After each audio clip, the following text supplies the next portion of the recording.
ProgressiveTalk.com. Standing up and speaking out, here's Hal Sparks. All right, you primitive screwheads, listen up. Welcome to the show, everybody. I think it was maybe a week ago, maybe less even, that in the discussion about the Trump administration's decision to target families coming over the border specifically stood out to me as not a bug but a feature in terms of how the Stephen Millers of the world view this policy. The problem I had with it, and I brought this up on Twitter and in conversation with people, and was this. I don't like Stephen Miller. I'm going out on a limb here. Johnny Million is in the house. Yeah, I mean, I know you like to pick the dark horse once in a while, but in his case, man, that guy. I used to like the Damien Omen movies. Sure, and he ruined them for you, didn't he? He totally did. Oh, the kid really did grow up. That's right. The Anakin Skywalker effect. And Johnny, I don't know if you recall this, but I think we might have discussed it in passing, or you might have even seen when I posted this. But the idea is that they kept calling this a zero tolerance policy, which to me sounded like a macho labeling effect, like some sort of like harsh parenting, tough on crime label. You know what I mean? Like we even, it was used as a sort of as a pejorative towards the policy by people in the media and people on the left who were disgusted by it.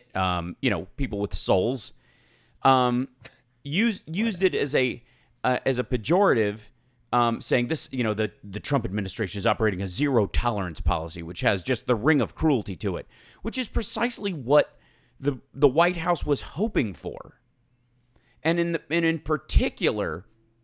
They announced it like 2-3 times. Oh, like yeah. It be a big deterrent. That's right. And essentially the idea was that it was to scare off, people from coming here. Even Trump's line, like it's real easy to avoid the zero tolerance policy. Just don't come to our country. Imagine how bad it must be in your country to risk that. Well, bad. Watch the Vice documentaries on Liberia. Look at any of the footage from Venezuela and areas in Guatemala, and you can understand why the worst we can do is the best they can do. And you'll see why it won't really. And the people who need it the most are the very people you're seeing cross the borders. And they'll single out people who don't follow that. But essentially,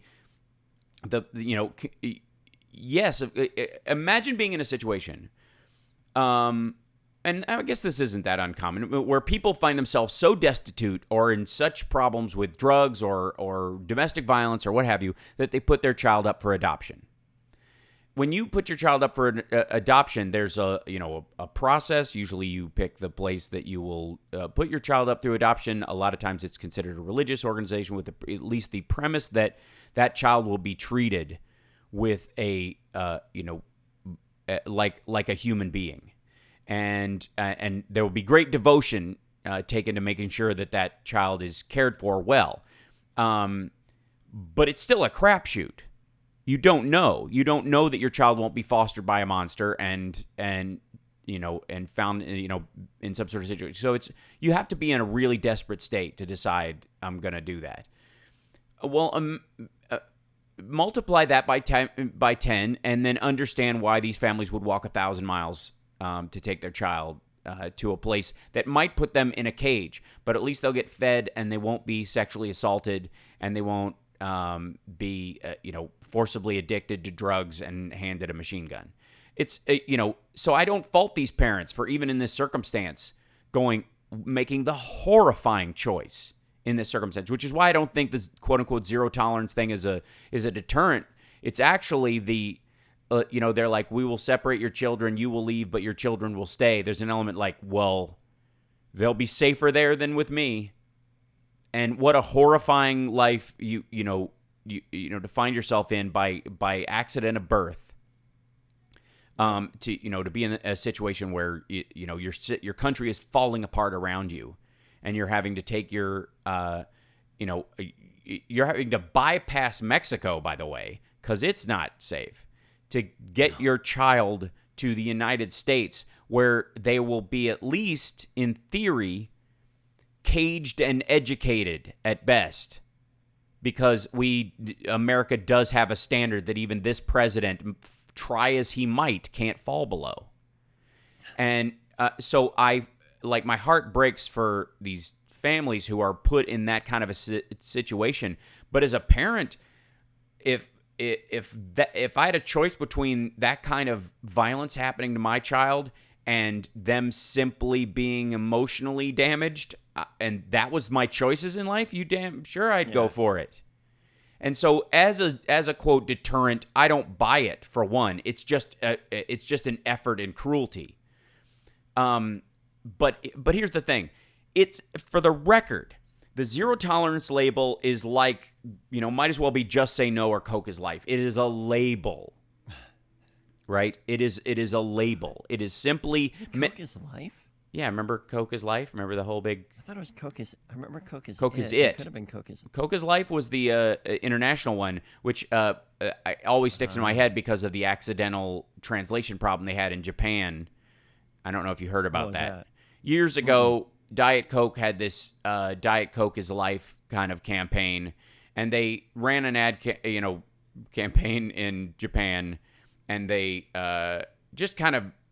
I used whatever the equivalent of like flipping through an old translation book and, finding the words. And they unveiled all these billboards when they launched Diet Coke in Japan on the same day. And they all said, Diet Coke, it brings your ancestors back from the dead.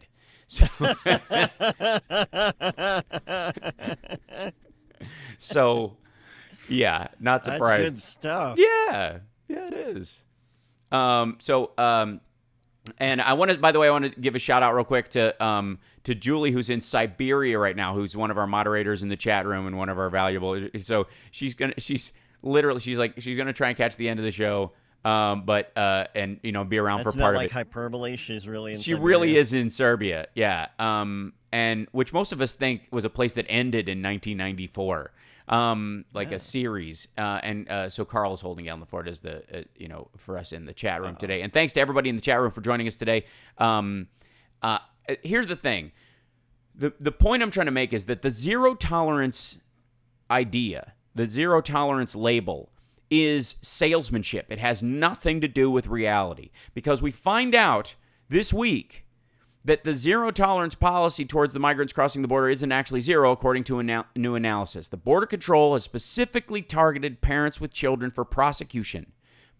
Understand this, for prosecution. Everybody's caught. Not everybody is prosecuted for crossing the border illegally. When you charge someone with a crime, you can separate their children from them and keep them. This is like people coming alone across the border. The people who are supposed to be gang members and terrorists and all that stuff. The lone wolf, young military-age males that we've been taught to fear coming across our border in hordes, like the Hungarian border. That group of people, they get a wash. They get to go.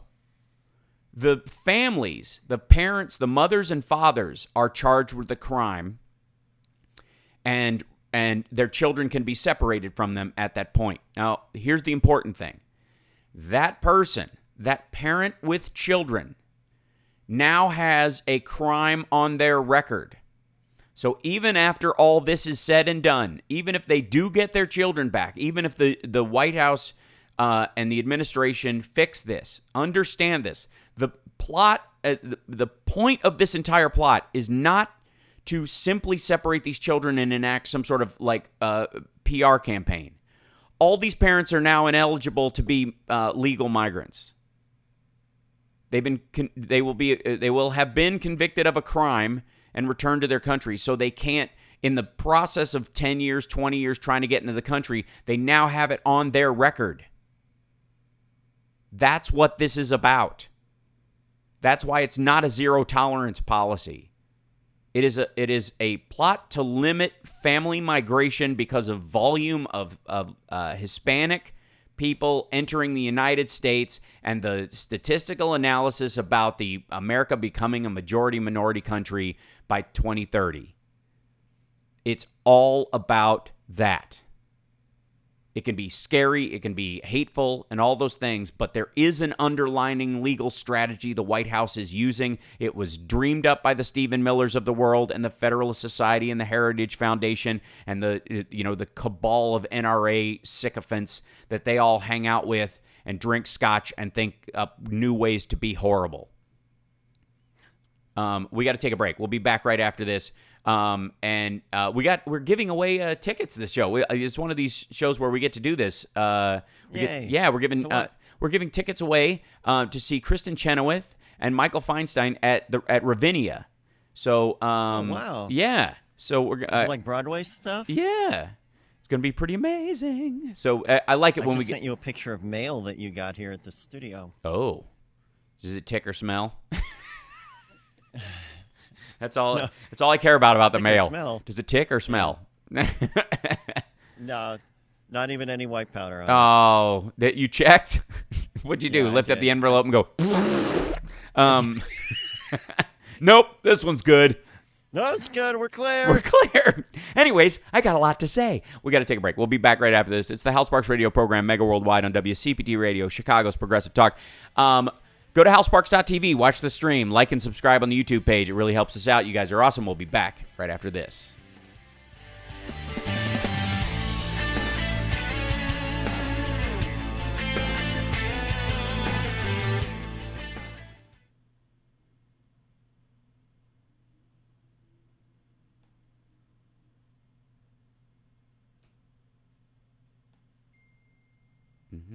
Oops, somebody's...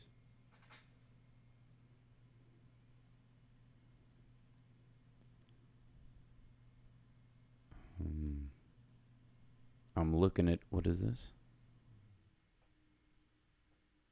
Wait a minute. Right.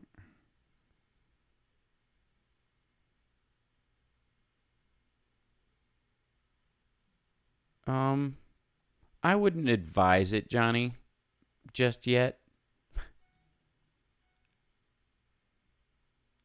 I mean, it's obviously the same person. I have a feeling it'll be it very well might just be a manifesto and a map to a cabin in the woods, but we'll see. Going by the handwriting,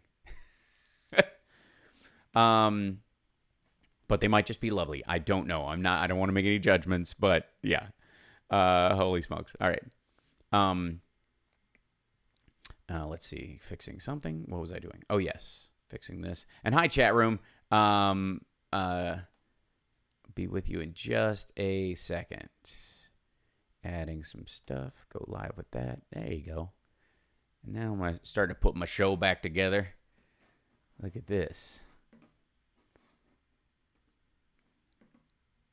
Rumors that the WikiLeaks had a DM dump or their communications. Yes, new place. So these are my moving wounds. Look at that. That's some good stuff.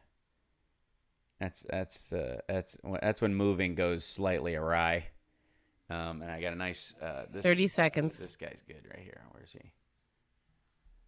Bruise there. It's good stuff. WikiLeaks had a DM dump or their communications. That's interesting. I would love to hear about that. If you find out a link or something, drop it to me. You can tweet me. I had a feeling you moved. You had a proper feeling because you've been moving, Carl, and you know. Yeah, we're gonna do LeBron James stuff. It's Obama time. Yeah.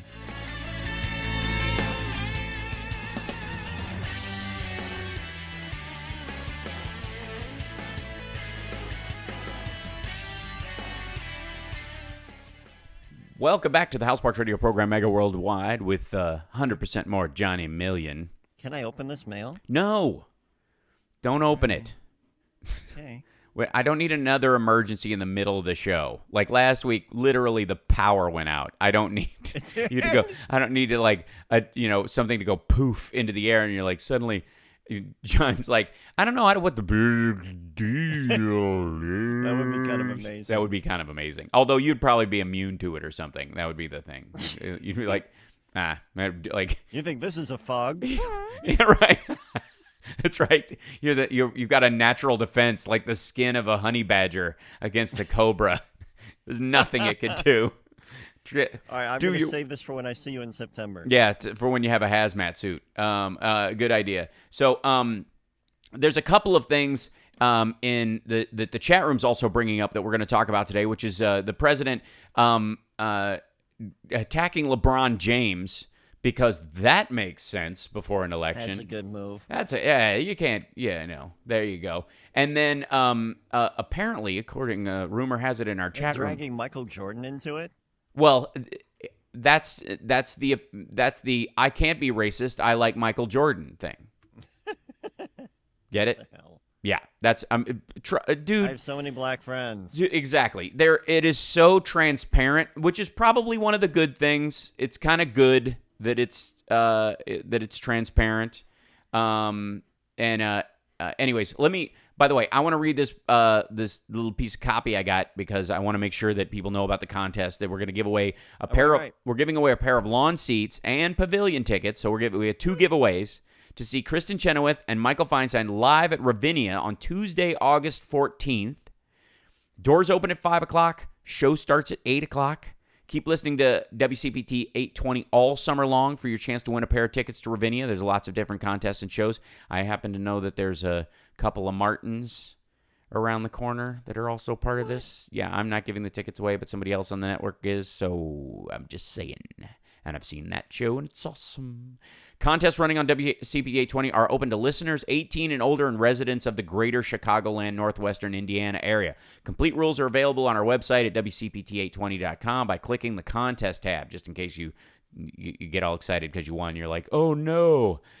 I'm all the way here in Tanzania. Right, okay. Remember to follow us on social media at WCPT820 on Facebook, Twitter, Instagram, and Snapchat. Okay, so, again, the zero tolerance label was a piece of marketing, Steve Bannon style, like Eric Erickson style, where it serves the purpose of both its detractors and its supporters. And that is the value of cruel language.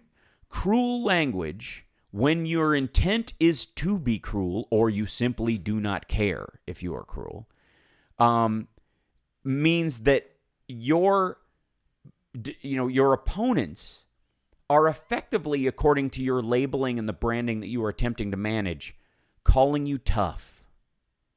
The use of the zero tolerance label, both by the Trump administration and by people who personally oppose the policy, serves the Trump administration every time it is used. And the other problem with it is it's a lie. It wasn't a zero tolerance policy. It was aimed at families with children. And here's the thing. You can kind of write it off as sort of the standard Stephen Miller white supremacy arc or whatever. But it is one of the areas where they get crossover minority support and other area. It's not just your kind of whatever the pool patty or whatever, like these weird women all across the country who we're going to find out at some point are on some sort of 4chan racist chat room and are getting instructions from Klan Central. Like, okay, everybody, this is the week. Everybody with a T in their name, it's your turn to call the cops on some black people for eating a sandwich. Like that, we're going to find out that there's some mild level of coordination or some particular church is driving this because it's so consistent and it's so awkwardly similar everywhere. And it's so mind-boggling to every other adult. You know what I mean? Where you're like, what? So we're going to find out that it is part of a coordinated attack from some group of sleazeballs amongst us. Because the good people outnumber the bad people, always have. Anyways, so point being is that the zero tolerance policy is not a zero tolerance policy, so it cannot be referred to that. We need a better name for it. Selective tolerance. Yeah, well, that sounds pathetic and might actually work. Literal. No, but it's yeah. I guess it would be they don't have a zero tolerance policy. They have an MS-13 tolerance policy. They'll let gang age males through, but not families with children who might have, I don't know, something that goes against their ridiculous assertions about we've lost entire cities to gangs, right? So targeted violence is great. Carl in our chat room just said that as well. But this is we will discuss this more as we go on. But the Transactional Records Access Clearinghouse at Syracuse University analyzed the prosecutions during the weeks following Attorney General Jeff Sessions' announcement that all people crossing the border illegally, and as it turns out, legal asylum seekers as well, would be prosecuted. The administration said that the family separations, baby jails, was just the consequence of that. They lied. The analysis found that in May, 4,458 adults with children were arrested, along with 24,465 adults without children. But only 9,216 were actually referred to prosecution. Only 32% of the adult immigrants crossing were charged. Less than 1 in 3 were chosen for prosecutions, and those chosen were parents. Families were targeted. This is an attempt to mitigate the Hispanic growth rate in the United States, because all of the statistics talk about they don't get so big. It's not about them, taking up a lot of physical space. Although, according to who is it? Was it Steve Scalise that said they had giant melon calves? The size of watermelon. That's right. It was cantaloupes. Steve King. Cantaloupes. That's who it was. I keep getting my racist Republicans all mixed up in a jumble. There's a lot to juggle. So they have I suppose they could take up slightly more space if there's no room in the cantaloupe aisle. I suppose is that what their fear is. But oh my word! The reality is this is all about 5-6 years ago when they started talking about how America will become a majority minority country, and that it will be the technically speaking, by the way, that won't mean that white people are the minority at that point. Just that minorities will become the majority of people in it. And there's all sorts of statistical wrangling about, how true or how strong that factor is, or how generous that statistic is. But ultimately, one of the things that stuck out to the Stephen Millers of the world, the people who read about it and watched, as it was rolling out, was that it wasn't about Hispanic birth rate in the United States that was necessarily causing it, because that was one of the original ideas, was that it was the idea that they come here and breed. Remember, this is a word that Trump used. He throws the word breeding out. It's like when Santorum almost said the N-word. Remember that? Like he oh yeah. Yeah, and the reason he did said that, blah. Yeah. The reason he did that was because he was just in a room hanging out with people who said it willy-nilly about the last president, and he almost slipped. It wasn't because his friends, he lives in the hood and he forgot that he was white and can't use that word. It was because he was surrounded by a lot of people who use that word freely and in the most derogatory fashion they can, with glee in their voice, and he almost let it slip, right? And so Trump did the same. Yeah, Trump said the same. Yeah, Trump did the same thing about the word breeding. But the reality is that the big part it'll be about migrants, about people immigrating from South America coming up here, and that's the volume of the Latin community, the Hispanic community that's coming up. It's not because of birth rate; it's because of migration. And so this is their attempt to mitigate that number.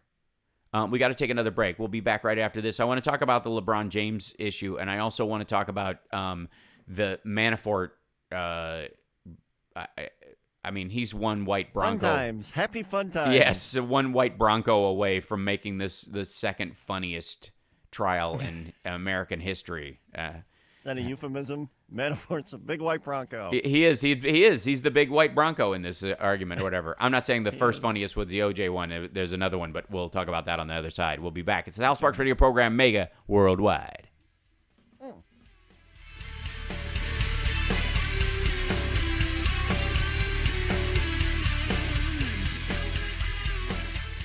Oh, and thank you, chat room, for your super chats, and especially last week after the big explosion from last time. James, you had literally done that, and I don't think I had a chance because I was scrambling to make everything work. Thank you so much for your earmarked for tech support and virus protection and 666 Fifth Avenue. And thank you, Billy Hutchins, and thank you, Charles, and Billy again, and Act today. I think Hal was just using his bruises to show off his guns. They're on to me. Although I have bulked up a little just carrying stuff.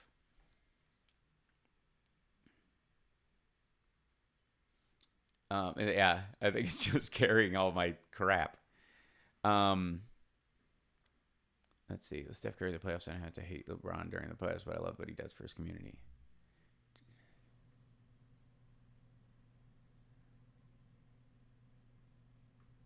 Let's see. I'm going to roll back through the chat and see what you guys are talking about because I don't want to miss it. I don't want to miss a thing. Because Carl had to leave and come back.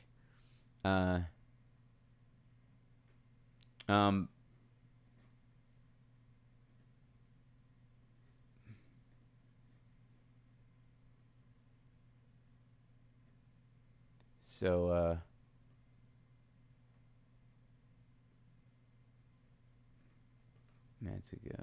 Okay. There's someone on Twitter that lives here in Chicago. We've been doing it since yesterday. She's 24 hours. Deets on the insanity that was the 80s. Love, exciting and new. Jessica and Maxine is way more educated than Trump, like Elizabeth Warren. He calls them dumb. Well, again, this is one of those things where it's schoolyard bullying that is in effect. He can't beat them on intelligence, so he thinks strength is his backup, and strength to him is being insulting because it works. Because Republicans, and I think this is a big part of why, Democrats tend to eat their own, unfortunately, in a way that Republicans, both sides eat their own occasionally, but Democrats do it in a very different way. And it's because we consider everybody an equal for the most part.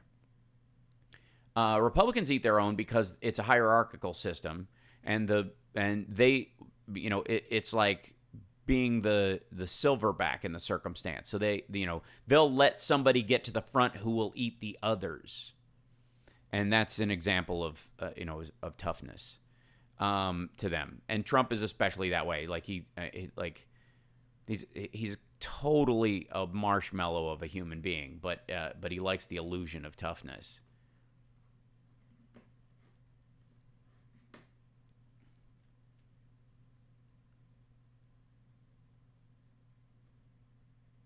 Because they're going to plague breeding like rats, Carl? What does that mean? 15 seconds. Okay, cool.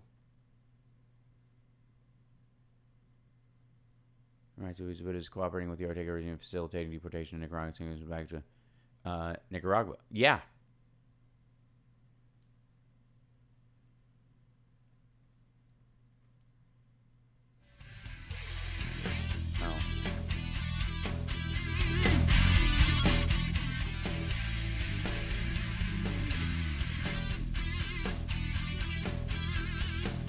Welcome back to the Hal Sparks Radio Program, Mega Worldwide on WCPT Radio, Chicago's progressive talk. Johnny Million, I think we need to get you to do some music like this, just, to have our bumper music. Like, you and I need to just sit down with a drum machine and crank out some like stuff. Like the old days. Yeah. Like, get the old, was it the DR110, Dr. Rhythm? Which had a Dr. Rhythm. Oh man, I love that thing. I can't find it anymore. I think I still have it. Oh, you have it. Oh my God! I have it. It's like the size of a small box of cigarettes or whatever, like a whole like a carton. That's exactly what I was gonna say. It's like a small carton of cigarettes. That's right. Oh my God, you have it! I couldn't find it, and I was like, I looked on eBay. I was gonna try and get another one, and then they have the updated I'm so one. Glad you didn't. Oh, and it has that snare that sounds like somebody jumping on a bag of potato chips, and the toms and the kicks sound like everybody saying doo. We recorded most of our demos with that thing. Yes, we did. I love that thing. Please tell me it still turns on. I haven't tried it in a while. Oh, we have but to. I know that there are no batteries in there. Like, Yes. Eating it up with acid. Awesome. Okay, well then I can fix it no matter what's wrong with it. If that's the case, as long as there's no, I don't have to open it up and make new connections in it. All right, I'll bring it to the show in Madison along with the. Love you. Well, we're doing on the 8th, the day of the show in Madison. By the way, we're doing a live show in Chicago and meet and greet again because that was so successful last time. Oh, really? Yes. We're doing a remote the day of the Madison show? That's right. And so it's going to be a whole day party? Dude, it's going to be all hell all the time. It's going to be so great. And if anybody wants to do a big caravan from Chicago and we can all get our cars in a row and drive up to the show and like roll up into, like some sort of 1970s trucker movie, I'm 100% for it. We got ourselves a convoy over. This is awesome. It will be great. On the 8th of September, we will have another Hal Sparks radio program, Mega Worldwide, live remote / meet and greet in Chicago. Location to be announced very soon. And then afterwards, I have a show. That sounds far away. It isn't. It's barely a month away. It's barely a month away. I'll be fresh back from China with all kinds of new stories as well. Yay. Are you filming more of that show out there? Indeed I am. I will also be doing it in November and in January. So there'll be some more, some remote shows and whatnot, or some the occasional best of. But I will do my best to do the show live everywhere when I can do it. When when it's gonna hit Prime? It's supposed to be January, but it may be 1st of March. It depends on if they want all the shows at once or they're going to release them episode at a time. Right. So we'll find out. Anyways, so Explore China with Hal Sparks starting in January, and it's going to be exciting, and oh my gosh. So it is, and chat room, Amos said, I thought it was the 15th. It is not. It is the 8th because it is the same day I am in Wisconsin. So I can drive down, do the show, and go back up. And Carrie's got 3 passengers in her car to Madison. She's coming to the show there, too. Woo. And remember, Blue Patches, let me know ahead of time. Go to the website, and you guys get a deal on tickets. So just let me know you're going. I think most of the places will allow us a free guest. So, or yourself, and then your guest pays, however you want to work that out in your financial mind. But yeah, so awesome. Anyways, and I also... want to thank our super chatters on the air because they've been awesome to us as well. Akhth and Billy Hutchins hitting us twice. Charles Hayden and, of course, James Etling last week when we had our major throwdown donating to benefit the tech support, which is going swimmingly this week. I don't want to jinx it, but we're doing all right. It's nice. We're in a whole new setup, and I think things will be smooth. So that being said, there was every time over the last 2 weeks, Donald Trump has lost his mind. The fake, disgusting news. It's a hoax, folks. His entire national security team comes out, gives an assessment of the entire, of what Russia did and what they are planning, that it is an ongoing concern, that Russia has not stopped and they are continuing to attack our democracy. They are attempting to hack our elections. They've attacked our electrical grid. They have broken into the state voting records of at least 7 states that they've announced. As many as 25 may have been hit. Guess what color they went in the election? They breaking into election vendors. They were sending emails posing as that vendor, using their mock server that they had set up inside the server of the vendor itself to state representatives, which is tons of federal and state crimes. I mean, this is massive. So in terms of, the when Trump says, I don't think it was the Russians or whatever, there is zero question. Everyone knows it. Everyone within his administration including is aware his of it. entire intelligence community. That's right. And they just all went, and I think the most obvious thing that to show that they were serious about this concern was the idea that this particular concern that I guess worry, how do I even want to phrase this? The way they showed that they were serious was Trump wasn't there. Literally, the fact that he was, that he didn't lead it off. He didn't say, "I'm here to show you that there's no collusion. There's nothing," because he knew that they were going to talk Russia, and he couldn't be anywhere near it. He couldn't be within 10 feet of that happening, because that's part of the contract with Putin. We'll let you get away with some pushback because you have to just give the illusion that you're, because you don't give spies uniforms, right? So you're allowed to talk crap about Russia occasionally, but you don't say a single bad word about Putin. And anytime there is a piece of evidence put out about Russia's involvement attacking our election, you can't be anywhere physically near it, because that's been the case throughout. He won't be anywhere physically near it. He'll be out of town giving a rally. That is stunning. But all through this, by the way, so they come out and they give this big multiple-headed press conference, and Trump that night is screaming about the fake news. Hoax, Russian hoax. It's a hoax. The whole thing's a hoax. Here's the thing. He can call the investigation into him a hoax. And here, that's why he looks guilty. This is the thing that makes him look the most guilty in this, and is something that's so easy to fix that it's curious as to why he doesn't do it. And that is that he goes out there and calls the whole thing across the board a Russian hoax. Not, they're trying to tie me to the Russians attacking the election. The Russians are messing with our election. They're trying to tie me to it. I don't want any part of it. It would be so easy to go, this is a hoax where they're trying to tie me to that stuff. All he had to do is they're trying to tie me to what the Russians did. But he can't do it because his handler won't let him.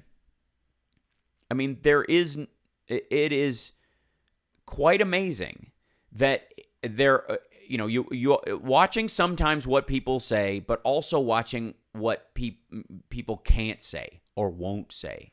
Well, he has absolutely no ability to act innocent, and obviously because he's not innocent in so many ways. But I saw a tweet the other day that got a lot of traction that said, "Remember when Hillary freaked out about all of the Benghazi investigations right, and publicly called for their end and refused to testify?" No, she went and testified for like 18 hours because she'd done nothing wrong. Yeah, 11 hours she sat there.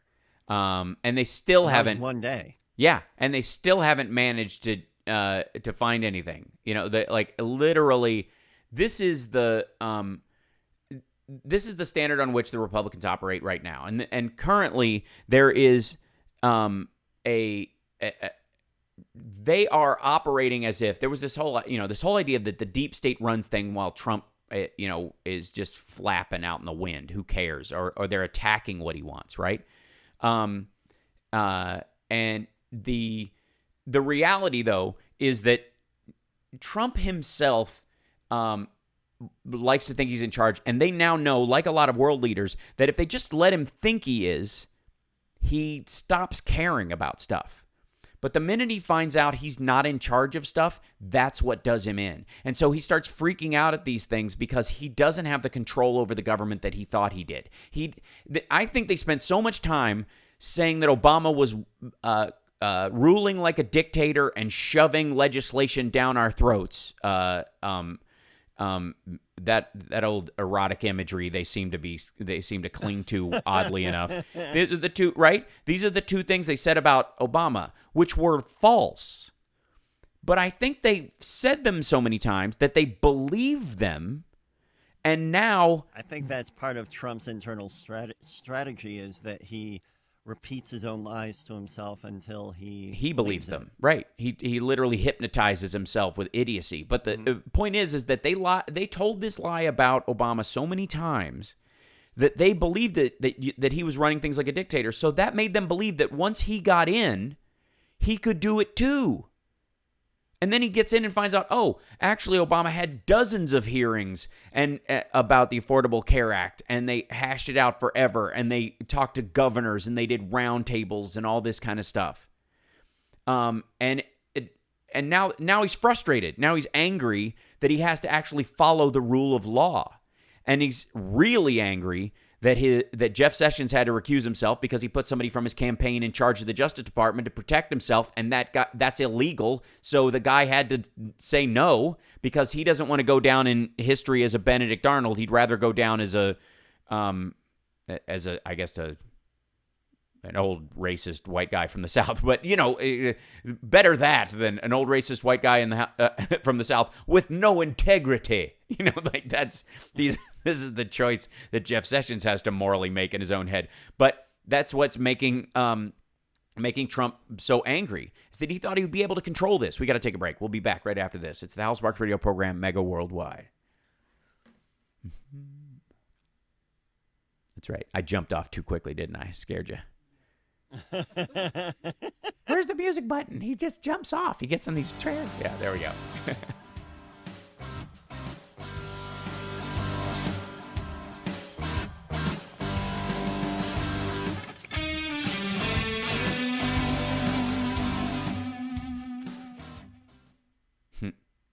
People are going to find out how conservatives are.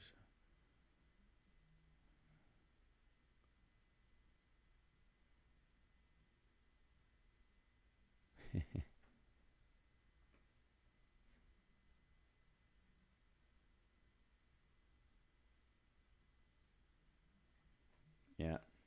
Okay. We're good on battery power. I think we're all right. It's all projection with Trump and the GOP. They fantasize about all those powers that Obama had. That's right. Leave it to Ginger. Is that the name of your show, Ginger? That's a great idea. And thanks for coming out to the Jam. I'm wearing my Jam Night shirt for the first time.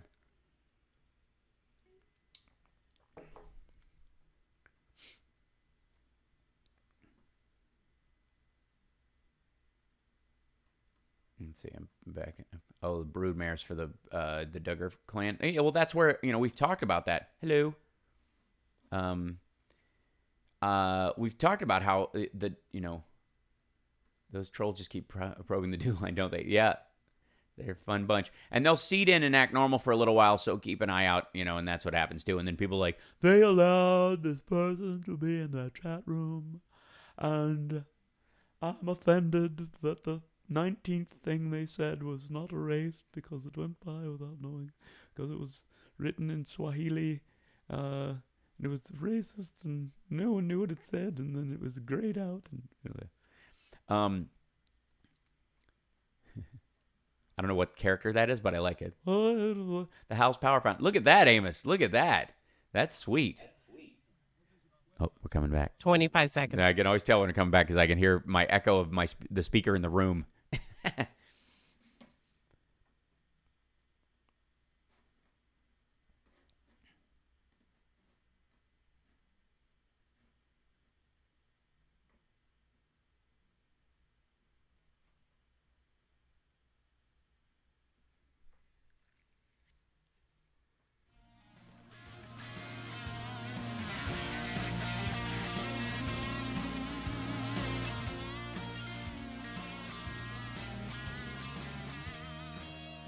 It's your turn, Johnny. You have to welcome us back. I insist. See if you can do it. That's waiting. Me playing in the background there. Is it? Mm-hmm. Oh. Well, yeah, because you're super talented. That was your intro. That was your welcome back to the House Parks. You can't. Yeah. Go, okay. Oh no, that was my music. I know. That's what I was saying. I was since your music was playing, I wanted you to. I didn't know that was your music. Okay, that's awesome. We're here. Thank you. I didn't realize we had a Muppet. Let's take a side jaunt. Next hour we'll probably have to crack into Manafort, and we'll be giving away our tickets next hour. So get ready. Giving away a pair of lawn seats and pavilion seats. That's 2 sets of tickets to see Kristen Chenoweth and Michael Feinstein live at Ravinia Tuesday, August 14th. Doors at 5. Show at 8. Check out WCPT.com on the contest tab for all the contest information, so you know if you qualify. And we're giving away tickets to Ravinia shows all summer. So keep listening to to 828 on your dial. And okay, so let's just talk about this. So LeBron James gets interviewed by Don Lemon, and there is no way in the world that a sports figure in the United States who is interviewed, unless they are on Fox or I guess maybe the country music CMT or something, is not going to be asked about kneeling during the anthem and the question of that, and whether or not they would, and whether or not they think it's a proper protest, or whether it's just going to be asked. Even if the answer is self-evident, it is it's going to come up. And unless, again, like you're the kind of person who would only be interviewed on Fox News or country music channel, and nothing against there's a lot of good people who listen to country music and whatnot, but that particular channel is like a sidecar. It's like the musical interlude on Fox half the time, as far as the folks. And so, all except Dolly Parton, who seems to love all humans equally, and we love her for that. Okay, so that being said, he goes on and gives an interview. They talk about a lot of different issues, and then Trump. When did he do this? Okay, so 8:30 tonight. So like midnight, after around midnight, I think. He basically he tweets out, and this is the quote: LeBron James was just interviewed by the dumbest man on television, Don Lemon. He made LeBron look smart, which isn't easy to do. I like Mike. Okay, so first, yeah. Okay, first of all, the I like Mike, I don't know what Mike Flynn has to do with any of this conversation. I like Mike Flynn too. Yeah, and I don't buy it with Huckabee either. I'm going to go out on a limb and say not only a bigot, but a crap bass player. I said it. You know how hard it is to be a crap bass player? Okay. Ouch. Bumper. Yeah. Bumper's playing guitar now. I know. That's right. He got moved. He got a promotion. All right. So, what kind of moron do you have playing bass? Oh no, Chad's one of these guys who's got 3 things going on, so he can play bass at the same time. You know what I mean? I gotcha. You got to be a polymath to play bass and not be bored. Like playing a Chapman stick with his feet. So he threw that in. The I like Mike line is the I got lots of black friends, but line. That's what that is. Except he doesn't and he can't, so he just picked somebody that he doesn't hang out with, that he, you know what I mean? Like he literally can't even go, look, I got lots of black friends. He can't actually say that. Especially since Omarosa's book is coming out, and we'll talk about that in a second. Oh boy. But effectively, I heard Michael Scott from The Office was very upset about this. Oh yeah? Mm-hmm. Because he thinks that everybody's going, oh, it's Michael Jordan, but he thinks it's him. Oh, Michael Scott. I see. And he's happy or sad that he's liked by this? Do we know? He's just sad that he wasn't in the running. Oh, of the mics? Well, you brought him up, and there you go. I thank you, and we'll tweet him after the show and let him know that we got his back over here. So there is an on-running. I mean, there is nothing else to this except for it fits into a pattern. Because LeBron James is an amazing athlete and a decent human being. Two things that Donald Trump will never be, but always tells people he is. Yep. Literally, Donald Trump has faked everything that LeBron James does for real. He fakes his charity stuff. He shows up at, Trump shows up at charity events he didn't donate to and sits on the stage with the other donors, stealing a seat from a donor that actually gave. He uses money that's sent to, meant for the Trump Foundation to give to other sources to pay off his legal bills. His charity work is phony. It's a fraud. He's a fraud. That's why is one of the reasons why he doesn't want to show his taxes, because if he shows what his charitable donations are, it's easily provable that they are lies, and he'll be legally responsible for those tax debts, and there's probably prison time associated with it. The other thing is that I was probably the greatest baseball player that ever lived. Him and his bowling trophy with his bone spurs, avoiding Vietnam. Bowling trophy. Right. And you know what?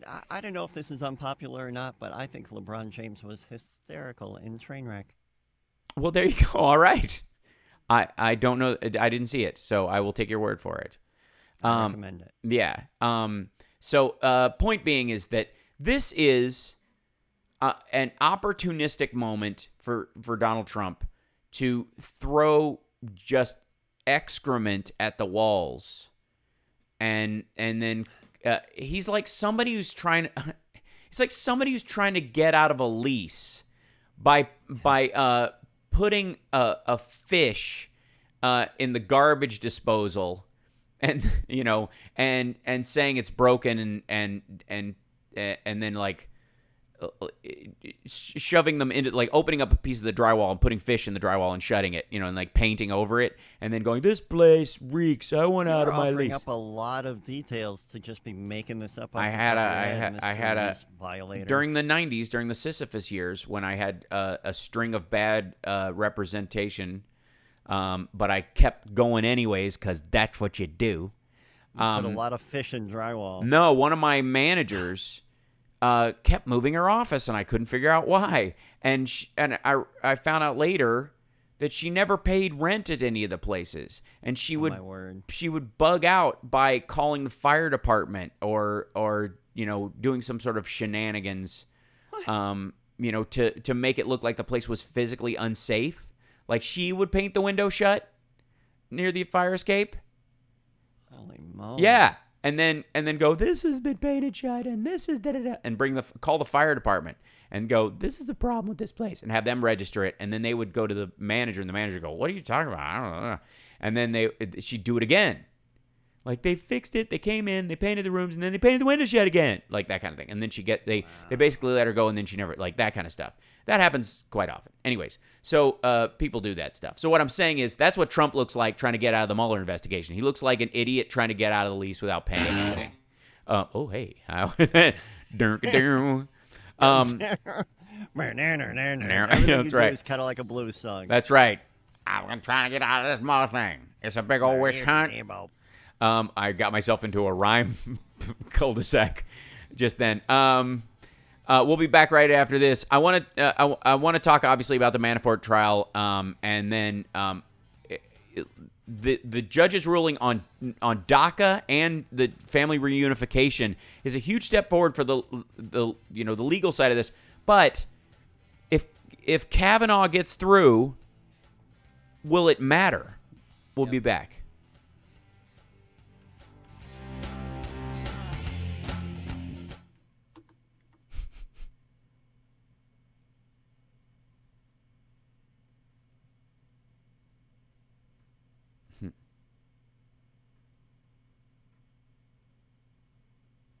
Yeah, sorry. Hold on one second. Bump this over, and we're on this run. Hal, the jam. Yo, yeah, the jam. Battery power. Carl, are you going to China next week? I am. I go on the 10th. We might preload the show. We might do a best of. I'm trying to figure that out because I think I will be on a plane at showtime, because that's how life works. But I won't be out the whole month. I'll be back on the 23rd this time, which is why I'm going in January. We're punting some of the shooting that we're doing, and this is a scout and shoot. So I'm scouting some of the locations and shooting some stuff. So I will, yeah. So I'm going the 10th. I'll be back on the 23rd. So technically, I'm only missing one show, and I'm trying to get my buddy Richard Hunter to fill in. To get us, to keep us on flow. T-Bone, we have to stop Kavanaugh at all costs. Here's the thing: that first of all, that's impossible at this point. It is, because they have a simple majority. If McCain somehow chooses to vote in absentia, which he technically, I suppose, could do, it could, stop this whole thing. Basically, I think the only thing that can help this is if we take back the Senate. And it depends on if one of these Republicans on the way out just decides I can't, in good conscience, let this guy through, and pick somebody else. Yeah, we'll talk about the National Russian Association as well.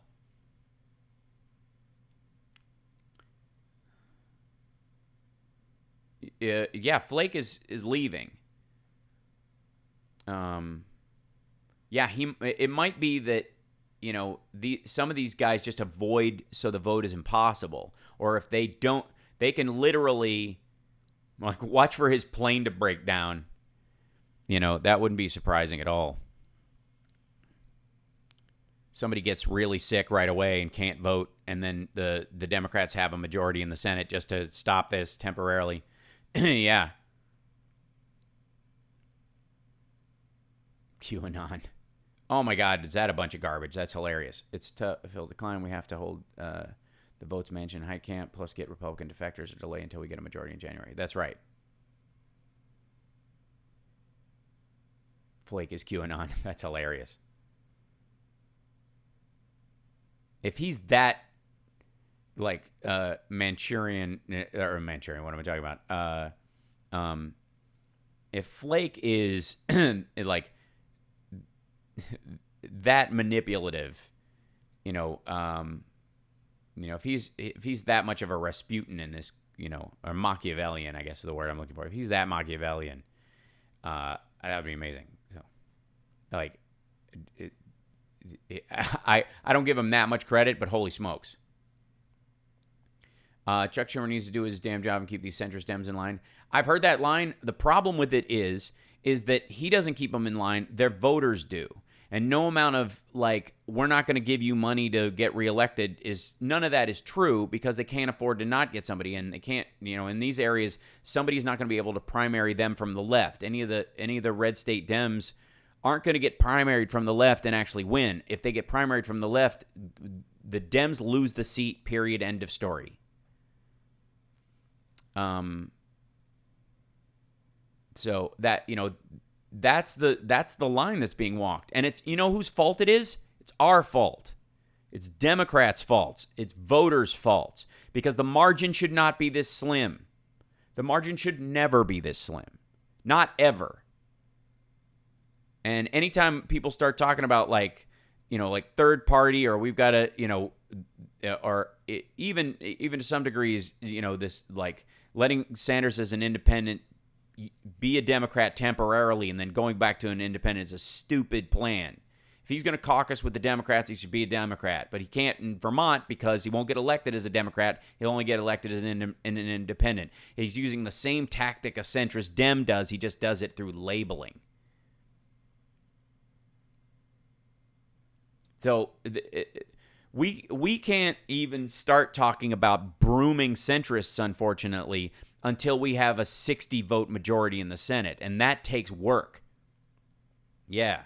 You guys need to register to vote. You need to take a friend with you when you vote. 30 seconds. Sick of this.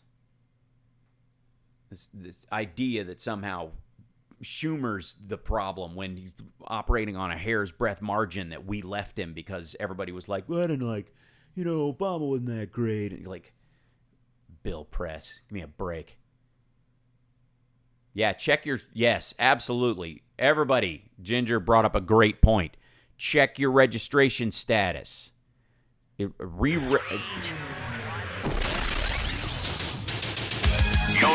to the Hal Sparks radio program, Mega Worldwide. I've had people walk out of me before, but not when I was being so charming. Video streaming at halsparks.com. I don't care for you or for the putrid sludge you're troweling out. Damn puss-faced little pimpstick. True progressive talk. Might be a good time for you guys to give up. Welcome back to the show. So we're in hour 2, and we didn't even really haven't had a chance to even...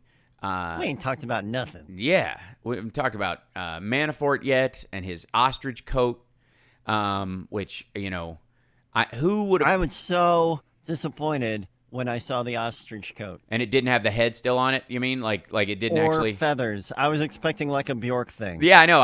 Who would have guessed he would turn out to be the Bjork of the Trump campaign?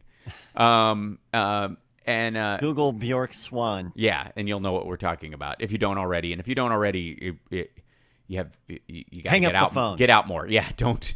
Yeah. So obviously the big lead up on, as you've noticed, maybe if you're MSNBC watchers, for example, that where's Rachel been? How come Lawrence has been in and out? Even Pete Williams was out. They've got guests in. Why? Yeah, it's been weird. Why is that? I'll tell you why. Because this trial on Manafort's finances is the least important one, and nothing will happen until probably mid next week. Like the star witness until Gates gets on. Rick Gates? Yeah, until Rick Gates is on the stand. He's their star witness. He's the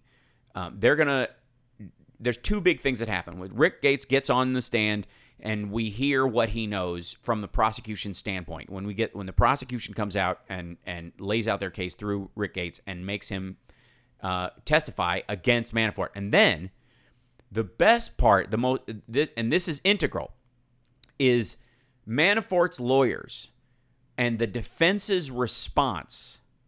That's the part that everybody needs to pay attention to, because this will be the indicator of how the Trump campaign is going to fight back against some of these charges. And the minute he's done with this trial, he goes on trial in D.C. I'm going to make a prediction. Yes. I think it's going to be a two-pronged approach of, gosh, I didn't mean to do that. I accidentally signed that form, didn't know what it was. And it's not really a crime what I did. Standard rich guy. I had so much money, I didn't even realize some of it was mishandled. I didn't know what they meant by, do you have an offshore account? Meant. I didn't understand what that question was. I didn't understand what that was, even though I had to explain it to my accountant personally. I forgot armed robbery was a crime. Illegal. It was illegal, right? The old Steve Martin defense. I forgot to pay my taxes. I forgot armed robbery was illegal. Yeah. I forgot.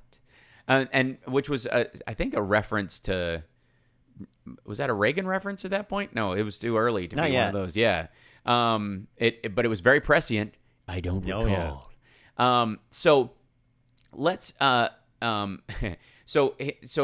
start out with, dude's got a lot of spending issues. He's spending money willy-nilly, he's throwing money everywhere. And then we find out it's money he doesn't have.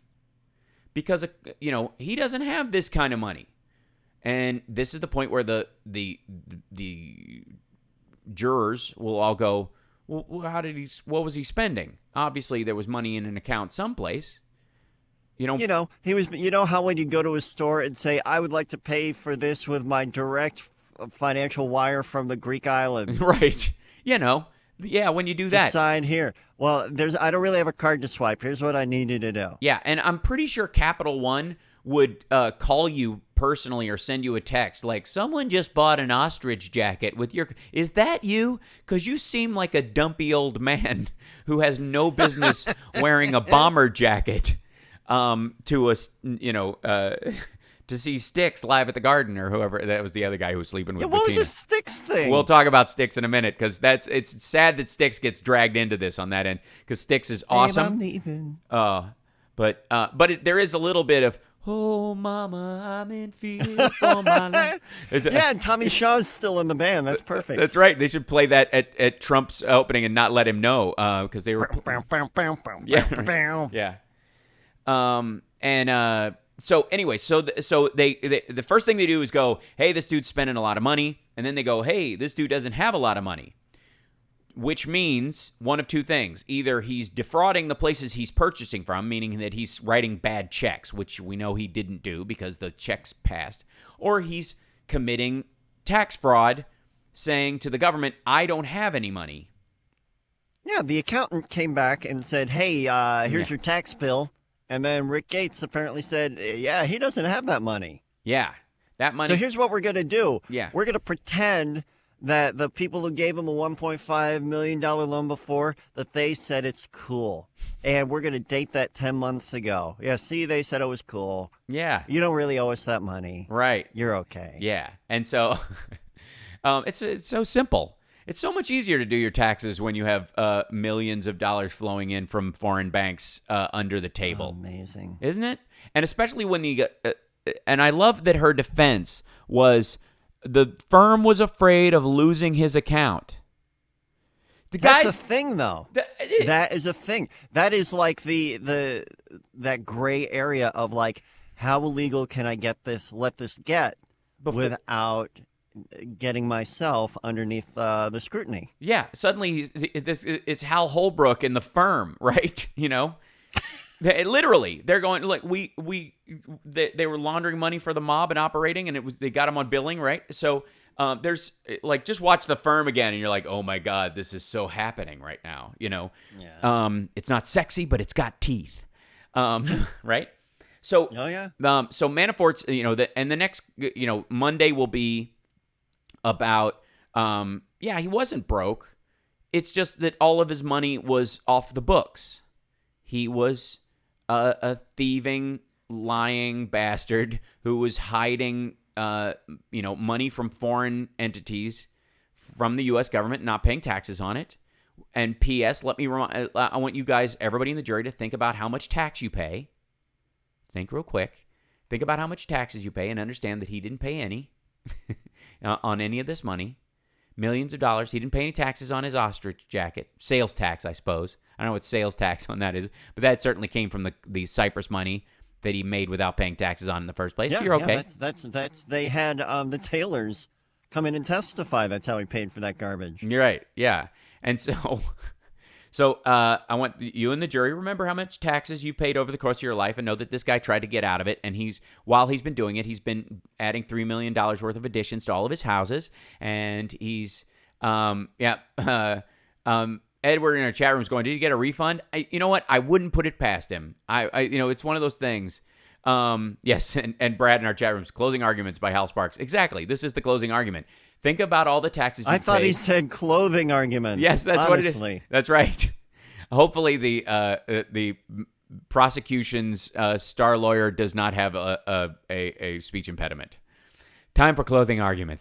These clothes that we purchased, these suits. So the point is that they come out and they go, he's buying all this crap that you can't afford. Then we find out he doesn't have any money. So he's cheating somebody. He's cheating the stores, or he's cheating the government, because the money's either there or it isn't there. And we're going to show you that it is there, but it's overseas in these he's getting it from these foreign governments.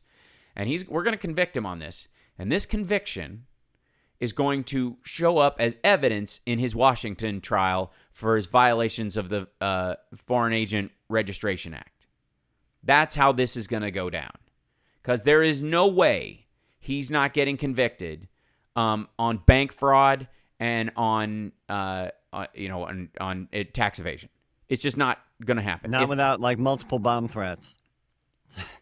Every courtroom. All right, yeah. We're going to try to have another sentencing here. That's right. We get a hung jury because suddenly the the judge starts speaking Russian and like his eyes roll Right. back in his head. I think that this man has been poorly mistreated. I will throw out the jury's ruling, and I'm going to call it affluenza, and he's allowed to go on his trip to Mexico. Oh my God! Can you imagine if his defense is the affluenza defense? Oh, that would be great. Oh my God! Bring that kid up as a character witness. And quite frankly, it's the only one that makes sense. Yeah. Because he's a crazy person.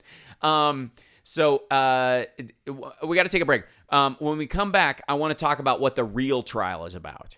Because the real trial, Carl's saying Judge Borat. I like this man. You're right. Why it was spending bad. So, all right, we'll be back right after this. After this, we're going to talk about the next trial and why Donald Trump, if you think he's been losing his mind over the last 2 weeks, understand this. He got an evidence list this week. Yep. Just stew on that for a minute. We'll be back. It's the Hal Sparks radio program, Mega Worldwide, on WCPT Radio, Chicago's Progressive Talk.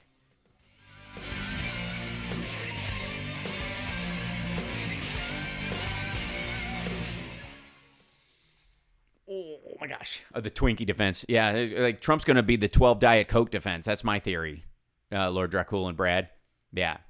And Lord Dracul, do you not know what the Twinkie defense is? That's the guy who killed, if I'm not mistaken, the guy who killed Harvey Milk. Used the defense that if that he was eating nothing but Twinkies and the sugar basically made him crazy. Yeah, Dan White. I'm getting someone's trying to contact me. Who are you? Oh.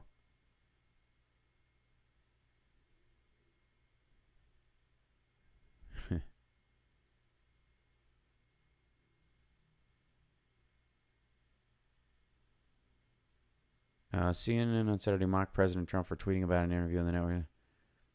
Making his late night tweet for targeted. Yeah, okay. Yeah, I think this is Johnny sending me this.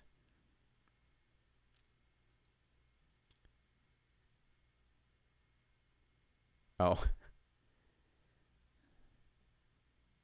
CNN responded to his tweet by putting hashtag be best. That's what it was. The only defense left, Chewbacca, is a Wookiee. Manafort and his family will die by the Russians if he talks, and he knows it. Billy, I think that's actually it. I think the reason why he's not flipping anytime soon, in all honesty, the reason why he is not flipping is because they'll kill him. Or, quite frankly, some member of his family. He's got a daughter. He's got family. I literally, honestly,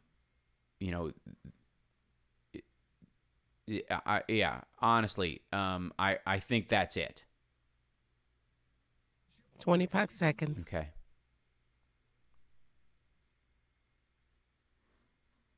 I think this might be the last. We'll talk about this on the air. Because I'll ask Johnny his opinion on it. But we're gonna give away the seats for the, the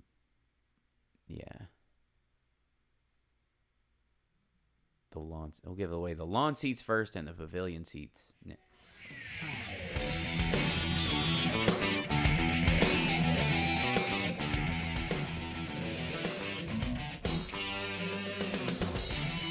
Welcome back to the show. So, we were chatting in the chat room as we are wont to do, and I have a theory about Manafort that I want to hear whether Johnny Million agrees with it. But first, we're going to give away a pair of tickets right now. Now? Yeah. Well, for callers to call in. It's a pair of lawn seats to see Kristen Chenoweth and Michael Feinstein at Ravinia, Tuesday, August 14th. Doors at 5. Show at 8 p.m. All you got to do is be caller number what, Johnny? What number? Huh? Give me a number between 1 and 7. 5. Okay. Yeah, my favorite number. Actually, that's my lucky number. Now you know. Five is my favorite number. It's my mom's favorite number too. Our birthdays are the 25th of September. 5 times 5. There you go. Anyway, so fifth caller right now gets a pair of lawn seats to see Kristen Chenoweth and Michael Feinstein at Ravinia. August 14th. Doors open at 5. Shows at 8. And we've also got a pair of pavilion tickets to give away as well, so hang in there. Okay, so here's the theory. And we'll tell who the winner was after the next break. Everybody has been talking about when Manafort will roll. When will he flip? Is Manafort going to flip? And is it too late for him to flip? And all these kind of things. And my theory is, and this has been, floated in the chat room, and I've been arguing this point for quite some time, is that Manafort dealt with some really hideous people. Ukrainians and Russians who did some violent stuff. There is talk about him, Manafort being present at or even complicit or, I guess, in consultation around the shooting of rioters in Ukraine. He's been around some nasty people. Vladimir Putin makes all of them look like Jimmy Carter building houses for the homeless. And Manafort is, he's stupid, but he's not ignorant. And the reason he may not flip, I think, is because he might get killed. Or his family, more importantly, might get killed. I think he's more concerned about the potential for his daughter to be killed or somebody else while he's in prison, while he's out and about, if he doesn't just go to prison. And that's a serious concern for anybody who's in a RICO case or in a mob case. Witnesses get murdered. People who flip get murdered. It's going to be really hard for somebody as visible as him to get witness relocation. You know what I mean? Like and his trust factor, especially when Trump is giving away, and also he's like trailing feathers behind him. Yeah, everywhere. you'd be able to see him. He'd be the only guy. Somebody speaking Russian, his head would immediately go into the sand. Is that Paul Manafort or an ostrich with his head? All right, never mind. So, but here's the thing. If Trump is as loose-lipped about Israeli intelligence that may or may not have gotten an Israeli intelligence asset killed with the Russians, do you think he's not going to say, oh, P.S., Manafort might, testify against me in my impeachment trial or my trial, which will come up in February or March? Can you clear the decks? He's now living here. You know what I mean? Yeah. Like, I wouldn't, after all this stuff, and this is not me calling out the president as a coordinating murders or whatever, so don't jump through your shirt. I'm saying what Manafort's fears might be and what his trust level might be with and his worth to the people he might be testifying against and testifying for. That's the balance that everybody who testifies, in a RICO-like case has to go through. This is what they ask you. Or we'll move your whole family, but you got to disappear, and you're never you again. Yeah. And if anybody sees you, we got to move you again, and you're going to live your life on the run. And after seeing the capability, that's one thing when the mob or some mafia members are looking for you. It's a whole other thing when the entire Russian government is set on finding you, and the hackers that they have at their disposal are capable of hacking the U.S. electrical grid. You don't think they can find you in Wisconsin owning a paint shop? I found him at dry cleaners just listed an ostrich jacket. They Googled how to clean one because they don't know how. They've never seen one before. So that really is the reason why I think he's not going to actually roll. I think he's just going to go down for it. The problem is his conviction is as good as his witness work because they've got to. This is as many people have said about the Mueller's case. It's a paper case. All they got to do is get people in deposition, on trial, under oath, saying yes, that happened. Yes, those people were there. Yes, this recording is real. Yes, I was wearing a wire. Yes, this tape was received by the Federal Bureau of Investigation on this date. Carl was saying the Russians found Trotsky in Mexico. It didn't go well for him. That's right. So Yeah, Manafort was found running an ostrich farm in Wisconsin. There's money in these jackets, I'm telling you. He shall never outlive it. No. So this gets dark for Trump next week, and he knows it. And they are peeking at this case in every way that they can. They are getting under the table info, I have no doubt. From people close to this, people in the courtroom, there's no way they don't have somebody sitting in there running to the president, giving his lawyers a brief. No way. That's why Rudy Giuliani keeps coming on and saying the next crazy pants thing that comes out of his head. Right. Which, again, this is all part of their, just chucking excrement strategy. That's the, Yep. We'll ratchet up our cruelty towards these children. We won't meet the deadline. There'll be a whole news cycle about how we haven't met the deadline. The kids are still alive. As long as they're still alive, we're still in. This is still better than what's coming down the pike with Russia. So let's throw some mud there, and then we'll mess with LeBron, and then we'll just kind of randomly have a rally. And call everybody fake news and basically call for, violence against reporters by saying that they're the enemy of the people. And not saying that, the people who make up stuff are saying the fake news is the enemy of the people. Just anybody there, the camera ops, the reporters who are reporting on. And it's, these rallies, they have a pool camera. The pool travels with him. There's a lot of local people, a lot of Sinclair broadcasting types, quite frankly. Are at these events, and he's just with a broad brush painting everybody there, as if he's as if they're all out to get him Nixon style, and that they just lie nonstop just to attack him because he's so good and they can't stand it. It's all of this is simply a splatter strategy. All of it. So this is, it's heartbreaking that this is where people go, where humans go just to save their own neck. It's how bad must it be to cross the border into America when they're going to take your kid away? How must it be for them to behave this way? What is on the line for them? Yeah. And all the more credit to them for braving that walk, for making that journey and saying it's better than what we're in, no matter what. I must make sure my child has a better shot. And to believe in America, in the promise of America, in spite of this guy, which is really actually,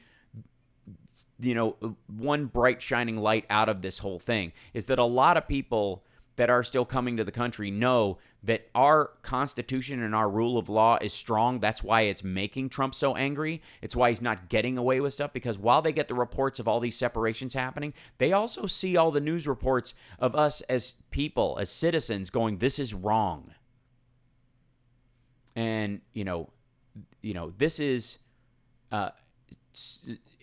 it's super important that we recognize that to a lot of people in the world, our worst is the best they could ever hope for, and we have to honor them, and honor our station in the world, our genuine position in the world. We have to live at that standard. We have to raise that standard all the time, because as we lower our standard, the standards below us get worse. Because the Dutertes of the world and the Vladimir Putins of the world take their cues of what they could get away with by what this president can get away with. If he can be an inhuman monster, basically putting people in cattle cages, imagine what that gives them the green light to do. Which is why, this whole idea that we're anti-establishment these days, and that that we have to be against people in the establishment because nothing happens, because people won't speak frankly or whatever. There's a reason why there's some brakes tapping between you and your id and the expression of it. And when you have somebody like Trump in office who just blatantly throws it out, just lets his freak flag fly, and his supporters feel, that they're allowed to go to their darkest place, it sets a standard. And it is our responsibility to on the one hand, fight that tyranny with everything we have, while not making this country less than it should be. That's the tough part. That's why it's always been more difficult to be a Democrat than a Republican. That's why it's always been more difficult to be a liberal or a progressive than a conservative. Because you have to include. You have to be open. You have to allow people to say their piece. Unfortunately, that gets weaponized against you, and that's what the Russians did. The Russians didn't try to bifurcate the right wing. They didn't try to separate them out. They tried to boost the Tea Party alt-right crowd through funds and support and material support and social media support, and they tried to divide the Democratic base into as many small fiefdoms as possible. Elizabeth Warren in her rally, I think maybe it was a couple days ago, was saying the important thing is that we need to get together. All of our rights matter or none of our rights matter. And if we bifurcate into these little fiefdoms and say this right is more important than that right, then what ultimately ends up happening is divided we fall. That's what happens. Yep. And until such time as we get to the point where we have a 60-vote majority in the Senate, we don't have room to separate into small groups. We don't. And the answer to division and hate is not more, amongst, our side, more division and hate. So I got love for the Ocasio-Cortezes of the world, and I got love for the Manchins of the world, and it's tough sometimes. But this is a real fight with real consequences. We got to take a break. We'll be back right after this. It's the Hal Sparks Radio program, Mega Worldwide. We're going to find out who that winner for those lawn seats is, and then we're going to give away some pavilion seats as well. We'll be back. Whoop, whoop.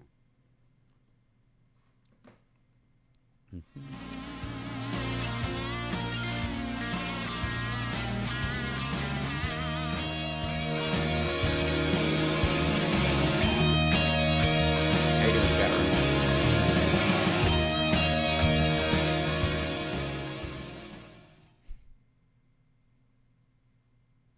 Veteran administration is separate from the Pentagon. Well, which it shouldn't be, because the Pentagon's budget should actually cover it, because we certainly dump stuff there. We're in a real pickle too. So if we continue to argue minutia, we'll go down with the Trump. We go down with the Trump people. This is true. I think the filibuster should just be abolished the minute Democrats have 51 majority. I don't. But I do think it should be a strict filibuster rule. There's no, I will threaten a filibuster. You have to filibuster. You have to hold the floor until the vote can no longer happen.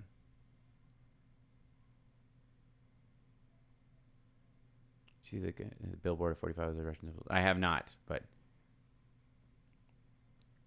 hold on. I'm going to try and bring up, if I can.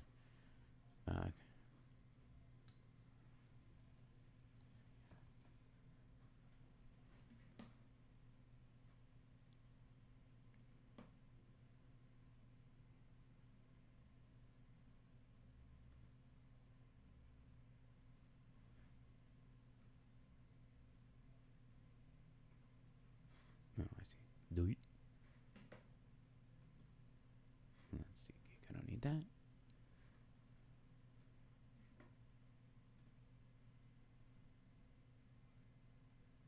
Great, cool. Good Lord. Julie! The world as it is now makes me want to just leave it and No. Understand, JG, that it is not. It has been way worse than this, and we don't. And no people. Hi, Julie. Welcome back. I'm glad you had a nice dinner. No people get to skip history. You don't get to skip history. This is a part of it. And if you're tired of it and you need to take a break and just know you're going to vote, the way you're going to vote, you absolutely can do that. We're 100 days out. if you're secure in your vote, don't worry about it. You can only do what you can manage to do. And give yourself a break once a week. Don't tweet or read politics or any of that stuff. There's so much good stuff going on in the world, and because it's 95 days. Thank you. The Hello, Eli. Yeah. Hal. Yeah. Eli is handling our phones, and he gave away the pavilion tickets and the lawn chairs. Oh, well, we gave them away to both. Okay, well, let's just have their names, then we'll read them when we come back. Okay. Just their first I'm gonna names. give I'll give the winners to Johnny Million. Yeah, Johnny can read them. That's great.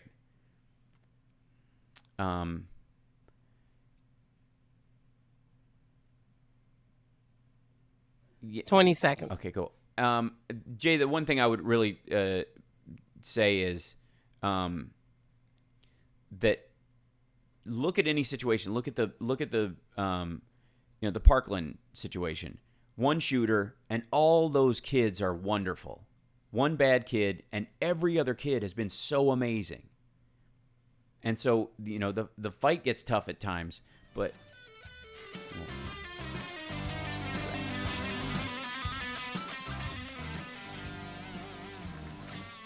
Welcome back to the show. We have some winners. Johnny, we gave away both sets.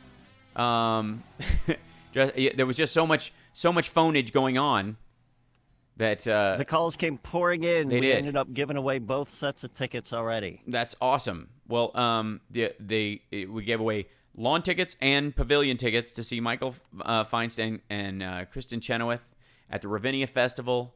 Go to ravinia.org for all the shows they've got coming up, and be sure to listen to WCPT 820 to win more tickets. Who won? I just need first names. I don't want to, I don't want people kicking down their door going, "Hey, what about?"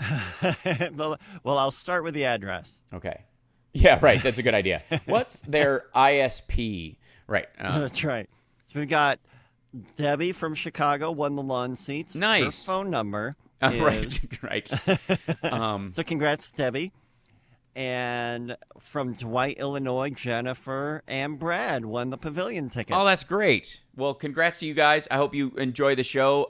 Please tweet us from there. Use the hashtag HSRPM. Awesome. Let us know you're there and enjoying it. And tweet us a picture of you with your, I don't know, is it a kind of a wine-like venue for those kind of shows, or do they still it's definitely a wine vibe there. Yeah. So that and your cheese pretzel or whatever you, the mix of foods that we have all these leftovers from the Styx concert. So poor Styx got dragged into the news cycle this week because this dude that was being courted by Maria Butina. She the not Russian sounding Russian, as far as name goes, right. not like Vetselnitskaya. I mean, that's some serious Vetselnitskaya. So nobody should be surprised, by the way, that any money going into the NRA's coffers from Russia are actually there to manipulate our election cycle. Because Vladimir Putin doesn't like guns. That's just stupid. Like we've talked about gun rights in the in Russia and the rules that they have about it. You have to have a gun license for 5 years before you can have a handgun license. Your handgun license can be taken away at any time. Your gun license can be taken away. They basically, you have to register ammo so they know if you buy 10 shots and fired 7, unless you bring back those other 3 shell casings, they're going to assume you have 3 bullets in your house that you're planning on using against Putin and stand outside your door. So there's no NRA in Russia. It is absolutely fang pi. It is garbage. There's no no right to bear arms. None. No. And so the idea that they would have some sort of like courting the NRA and bringing them over for these like wine and dine things, it's all show. It is all just to manipulate them. It's literally just to like, it's a dog and pony show. It's a wine and dine for these idiot like American right wingers to go over there and go, look at this, our message is spreading, and And you get people who they pay cash to make statements for these organizations, like John Bolton at the time. And then you find out they sent over this Maria Butina lady to start seducing and essentially these dudes running the NRA and people in the Trump campaign, and trying to get them the Russian money through the NRA to the Trump campaign, and then eventually, I guess, directly to the campaign. She's she is, I guess, one of the best storylines in this whole thing because it's the easiest to understand. Like, this is old school. Have you heard about the reports of the NRA spending increasing drastically from one election to the other after the Russian connections? Oh, yeah. Well, they've got, and this whole idea that their argument for why they had, they didn't have to tell anybody, and the Trump administration just changed the rules so that the NRA does not have to disclose who their donors are. They literally changed that rule. They I have to find that piece, but like a week ago, right after all this stuff started to hit, changes rules for NRA donors. Let's see, yeah. Yeah, so NRA no longer has to identify major donors to the IRS.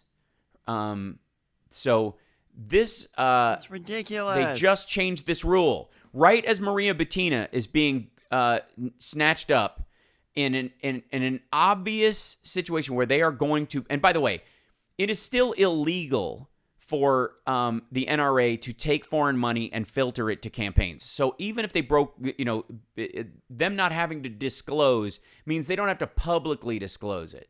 But if the it says, Treasury Department will no longer require certain nonprofit groups to disclose the names of major donors to the Internal Revenue Service. So they don't have to tell the IRS about this. But if the FBI comes knocking, you damn straight they have to tell them. And this includes the NRA. Let's see. Here it is. Steve Mnuchin, Secretary of the Treasury Department, defended the decision from critics who argued that a lack of federal oversight could lead to dark money and concealed federal donations increasingly impacting national politics. Americans shouldn't be required to send the IRS information that it doesn't need to effectively enforce our tax laws. He said in a statement, the IRS simply does not need tax returns with donors' names and addresses to do its job in this area. Well, sure it does, because if I say I donated money to this organization and that organization doesn't have to say whether I donated money to that organization, how am I supposed to back up that I donated money to that organization? Yep. So, no. And then the decision was made public on Monday night, just as the Justice Department announced charges against Maria Butina, an alleged Russian foreign agent who embedded herself into the Republican leadership circles through the NRA. Butina is accused of, quote, infiltrating organizations having influence in American politics for the purpose of advancing the interests of the Russian Federation. So the Trump administration, Steve Mnuchin, literally footwalked this rule to the IRS right as Maria Butina was being busted for using the NRA to fund Republican congressional campaigns. As this is the other thing. Is if you look at that that Dallas Morning News article, the money that was funneled in to congressional and Senate campaigns, that's the part, and you wonder why the Jim Jordans of the world seem just as as vicious in their attacks on Mueller as Trump does. It's because they're as much up against the wall as he is. This isn't about protecting him and their president and some sort of tax break. This gets way personal for a lot of these guys. And Devin Nunes might be one of them. Certainly Dana Rohrabacher is definitely in deep water about this. They're pretty much count on anybody who just decided to resign instead of seeking re-election. You can put a little check next to their name that more than likely received funds through one of these sources, and figures if they're just gone from it, it's no longer an issue, that they won't bother to go after them as long as they get the big fish. And so they're they're begging out. So that in and of itself, like that series of the charges against Maria Butina, the specific ties to the NRA, the Russian money going into the NRA and into the Trump campaign, $30 million worth. And then all of a sudden, Steve Mnuchin changes the rules so the NRA does not have to disclose where they get their money from anymore. Now, that, like I said, that just goes to the IRS. All it does is buy them time. Or you have to be able to subpoena the NRA.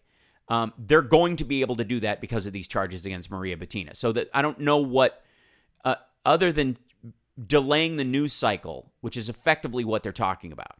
This is what the Mnuchin rule is about doing. This is using something that the supporters of Donald Trump will like as cover to push the fact that Russian money came into the NRA and eventually found its way into the Trump campaign further down the year, hopefully after the election. Because they're worried that if it comes out, then the Freedom of Information Act filings will start right away. Then those things will take about 6 weeks. It'll pop up right before, yes, this money came from the Russians and ended up in the campaign. And so they're trying to delay that as much as possible. And most of what's going on right now is a delay tactic. Almost everything that Trump is doing, both through Rudy Giuliani or through the, they're doing no real strategic legal work, as far as a case to protect the president in those ways. They are simply delaying the dam break. They are walking around sticking their fingers in the holes that, to hold the water back, and they're rapidly running out of fingers. And when it goes, where Trump could go is a genuine concern. Because if he's acting this nutty just over getting, a witness list last week and an evidence list of what they have of Michael Cohen's and what they have of Paul Manafort's and what they have of Rick Gates and what they have of George Papadopoulos's and Carter Page's and what they have of the financial dealings of the Trump organizations that they have received from the emoluments case that was allowed to go through. Wow. We got to take a break. We'll be back. Do we have any callers? Because we've been eating this time. But yeah, we got Billy from the chat room. Oh, right on. Well, that's awesome. Billy. He's got a good message. Oh, I love it. Okay, Billy, well, we'll get to you right after the break. We'll be back.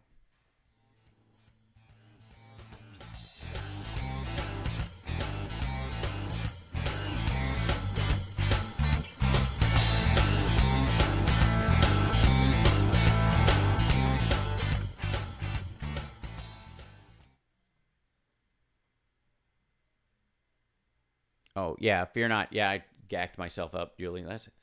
This one's the good one. That one's the real cut. And then the rest of these are scrapes. They'll go away. That's just me leaning my arm on the table, so don't worry. I literally just, those are fresh.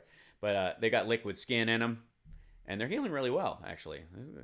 This one, because it bends a lot, was the hardest one. But you can't really put a Band-Aid on it, so, because it just doesn't quite work. Billy, only say that nice things about me, right? But can't Trump just pardon all these? No, he can't. There's a couple of areas. He might be able to pardon him on the FARA stuff, on the Foreign Agents Registration Act stuff. The Southern District of New York style stuff and the tax fraud stuff, that covers state stuff too. You can't. Yeah, that's right. You can't pardon state felonies. And whoops. Look at that. Knocked it over. There you go. Thanks a lot. Hi. Things are still tenuous here at Rancho Relaxo. I'll get this whole place set up eventually. So he can't at any point. He can't handle those. He can't pardon those. And the best thing about that is that most of the stuff that's going to start coming through, where the emoluments case will lead to the Don Jr. stuff and the Ivanka stuff, and then that's all state felonies. And then Jared is in deep on so many of these things. And so he could, Carl's right. He can pardon people for crimes against the United States. So, for example, He could pardon Maria Butina. He could pardon. It's interesting, and 10 seconds. This is the legal curiosity for me. It's like he could pardon someone for some charges, but not others in the other case too.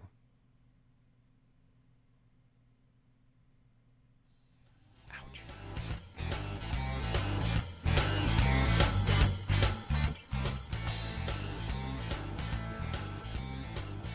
Welcome back to the show. Billy, I don't want to waste any time at all. Billy from our chat room's on the line, so I want to talk to him right away. And I do want to give you a good happy ending today. Thank you. Yes, we haven't had one in a while, and people need it. I've already tweeted one. We keep talking about registering to vote and making sure you're registered to vote, because all the Russians really got to do is go into your computer system at your your board of elections, go in and just change a couple of digits on your address. You're now ineligible to vote because that doesn't match with your ID. So what I found was, there's a website, this is a PSA, there's a website called vote.org where you can go in and within 30 seconds you already know whether you're eligible to vote. You can do this on your computer, you can do it on your cell phone, you can do it in any way. If you got questions about family members and whether or not they're eligible to vote, you can do that within 30 seconds just using your phone. And tweet this out right now. You can also register to vote. You can also order an absentee ballot. And probably this time around, paper may be the way to go in order to make sure your vote gets counted. That's right. So if you can, go to vote.org, check it out, and see that this is, if you're looking for a way to help your local election, this is a way you can walk from house to house and say, are you eligible to vote? Go through vote.org, and it won't take you a minute to get everything set up for somebody. And I think that's a great encouragement for us. So, somebody's looking at me to make sure I'm going to vote. I'm going to go vote. Right. Absolutely. And sorry, it's vote.org? Yep, I just tweeted it out. www.vote.org. Yep. Because it is too easy for either the Russians or somebody else with evil intentions to get into our computer data system, because a lot of them are online. A lot of them have back doors you can get into. Right. We're just unprotected. Look, if they can get to our power grid, they can definitely get to our voting system. Absolutely. So that one of the best things about it is find out if you are registered to vote. That's the second clickable box on there, which is awesome. Because that's super important. And it would, basically what we're going to do is like a week before this all goes down, we're all going to go and click that button as a group. Like everybody who's listening to this show, you're going to go to vote.org. And then a week before the election, you're going to go and just double check. Because especially if you have limited registration, obviously you do that sooner. But if you got same day registration or any of those kind of things, then please. Yeah, vote.org is fantastic. This is great. And you can donate to them. Nonpartisan, nonprofit. Right. I'm going to tweet it out as well right now. And thanks so much, Billy, for doing that. That's thank you, Billy. Yeah, hat tip, Billy. Billy, thank you so much. We do have one more caller. Okay. Excellent. Line 3, we've got Dan. Hey, Dan. Oh, this is actually David. Oh, hey, David. Yeah, good to hear from you. Yeah, greetings. Yeah. Hey, I was interested in these, the iced children. Yes. If you look at it just in terms of inventory, if we were running a soda shop, you'd have to know how many cups you had and how many gallons of soda you had. Yes. These, as I understand it, the privatized prisons that are handling these kids, they're getting paid $900 a day. Mm-hmm. A cold bologna sandwich, keep a kid in a cage for $900 a day, and the inventory is not being kept. So they have I would see that both sides of the ledger are not matching. Mm-hmm. And that we can make, like this expression, if life gives you lemons, make lemonade. Mm-hmm. We can get rid of these privatized prisons real quick if their inventory doesn't match with their billing. Yeah, absolutely. That's an excellent point. It's and it's because it's fraud. And it's a felony on every count. Right. They're claiming that they're holding somebody, but they don't know where they are. Right. Nothing wrong with that. Yeah. Yes. Yeah. Absolutely. It's this solution. Unfortunately, I personally believe will continue. This problem will continue until after the election. And if the election, because they will continue to miss deadlines, there are children they literally have lost track of. So here's the thing. If they have not met a deadline on 500 children, the assumption is they couldn't have lost 500 children. Most people's hearts won't let them believe that that those kids are dead or missing, that kind of thing. So that big number protects the fact that there are probably 50 that are genuinely missing. That a good 10, 15% of these kids, they have no idea what happened to them, where they are. And they may have, it may not have, they may not be alive. Who knows? It could be horrifying. But that larger number protects them from having to deal with the smaller number of, we actually had a couple of kids die in there or whatever, that kind of thing. And it's a horrifying thought, and I hate that thought exists. But when you're talking about children being kept in cages by the hundreds, that's where your concern must be, is for their lives and their safety. And I personally believe that this election is crucial for Democratic control of the House, largely because the Republican House and Senate will do nothing to end this policy, and they will take a win as a mandate to double down on this. They will take even the hair's breadth win, even the slightest one vote, coin flip, 20-person vote shift. They will use this as an excuse to make this worse, to continue this. They will say, this is what the American people want. That's why they brought the Republicans back to the House. That's why they secured the Republican control of the Senate under Donald J. Trump, because they want his policies carried out without interruption. That is how they will read this election, even if it's the same kind of win he had, electoral college, but no popular vote. If there's if the person they're running against dies in before the election, and they win because their state doesn't allow dead people to run, and they are the only person on the ballot, they will say that this is because Americans want what I've got to give. They will take anything as a mandate. Understand this, and I appreciate the call. And the only people in office who will do anything about going after these private prisons and making sure that these children are reunified, the only ones who will do anything about it are Democrats at this point. There are Republicans who might vote correctly, but only when they have a large cover of Democrats. Because the Trump army, in the administration is, they're just too scared of it. So nowhere near. I do have something of a happy ending. Okay, on my go side, for it. Though. Yeah. So there's the weird bro freedom prayer march. Yes, in Portland. Thing out in Portland today. Yeah. So I actually found that there's a group of clowns that are going to hold a counter demonstration / dance party. That's how you got to do it. Guys, that's how you got to do it. That's how you must deal with any of these situations when they come up, is ridicule. No violence, no physical confrontation, because they are looking to ratchet this up. Understand this. They're like, and they have an impetus for, one of them to even dress as Antifa and start a fight and then run off. Yeah. Just so they have an excuse to pull a gun. I'm telling you, it's a powder keg. Don't do it. Blast music and close your doors. Play. Put on some happy clown shoes and just dance. That's right. So, anyways, that will have to suffice as our happy ending. I'll do a little bit more happy stuff in the post show if people want to stick around at halsparks.tv on YouTube. But thank you, Johnny Million. You're awesome. You are awesome. And have a great week, everybody. It's going to be an exciting one. Thank you, Lady B. And sorry, who was doing the phones? Eli. Eli. Thank you, Eli. rocking. And congratulations to our winners. We'll see you guys next week. I think.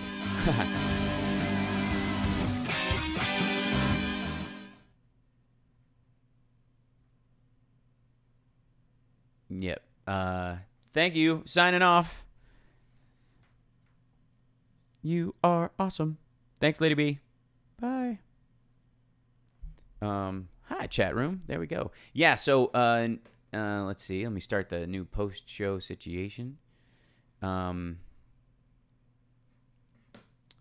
the weird thing is we'll go.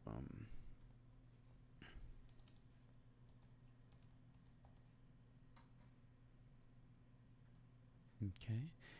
So welcome to the post show, the HSRPM post show for Manafort.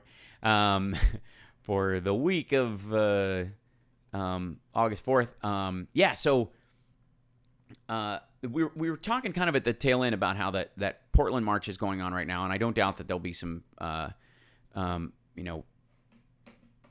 back and forth, physical confrontations. It's not surprising. I mean, they're going to try and jack this stuff up. But you have to understand this, and this is why I'm 100%. And by the way, Ginger, you sent this. Is that 25 years ago or 35 years ago today? On the thing you sent me, because I want to talk about that because that's pretty awesome. Let me know. And the important thing is that, the whole like punch a Nazi, all that kind of attitude, don't go anywhere near any of that stuff. I have zero tolerance. You do not strike anyone except in self-defense, period. Especially if it's over a political difference.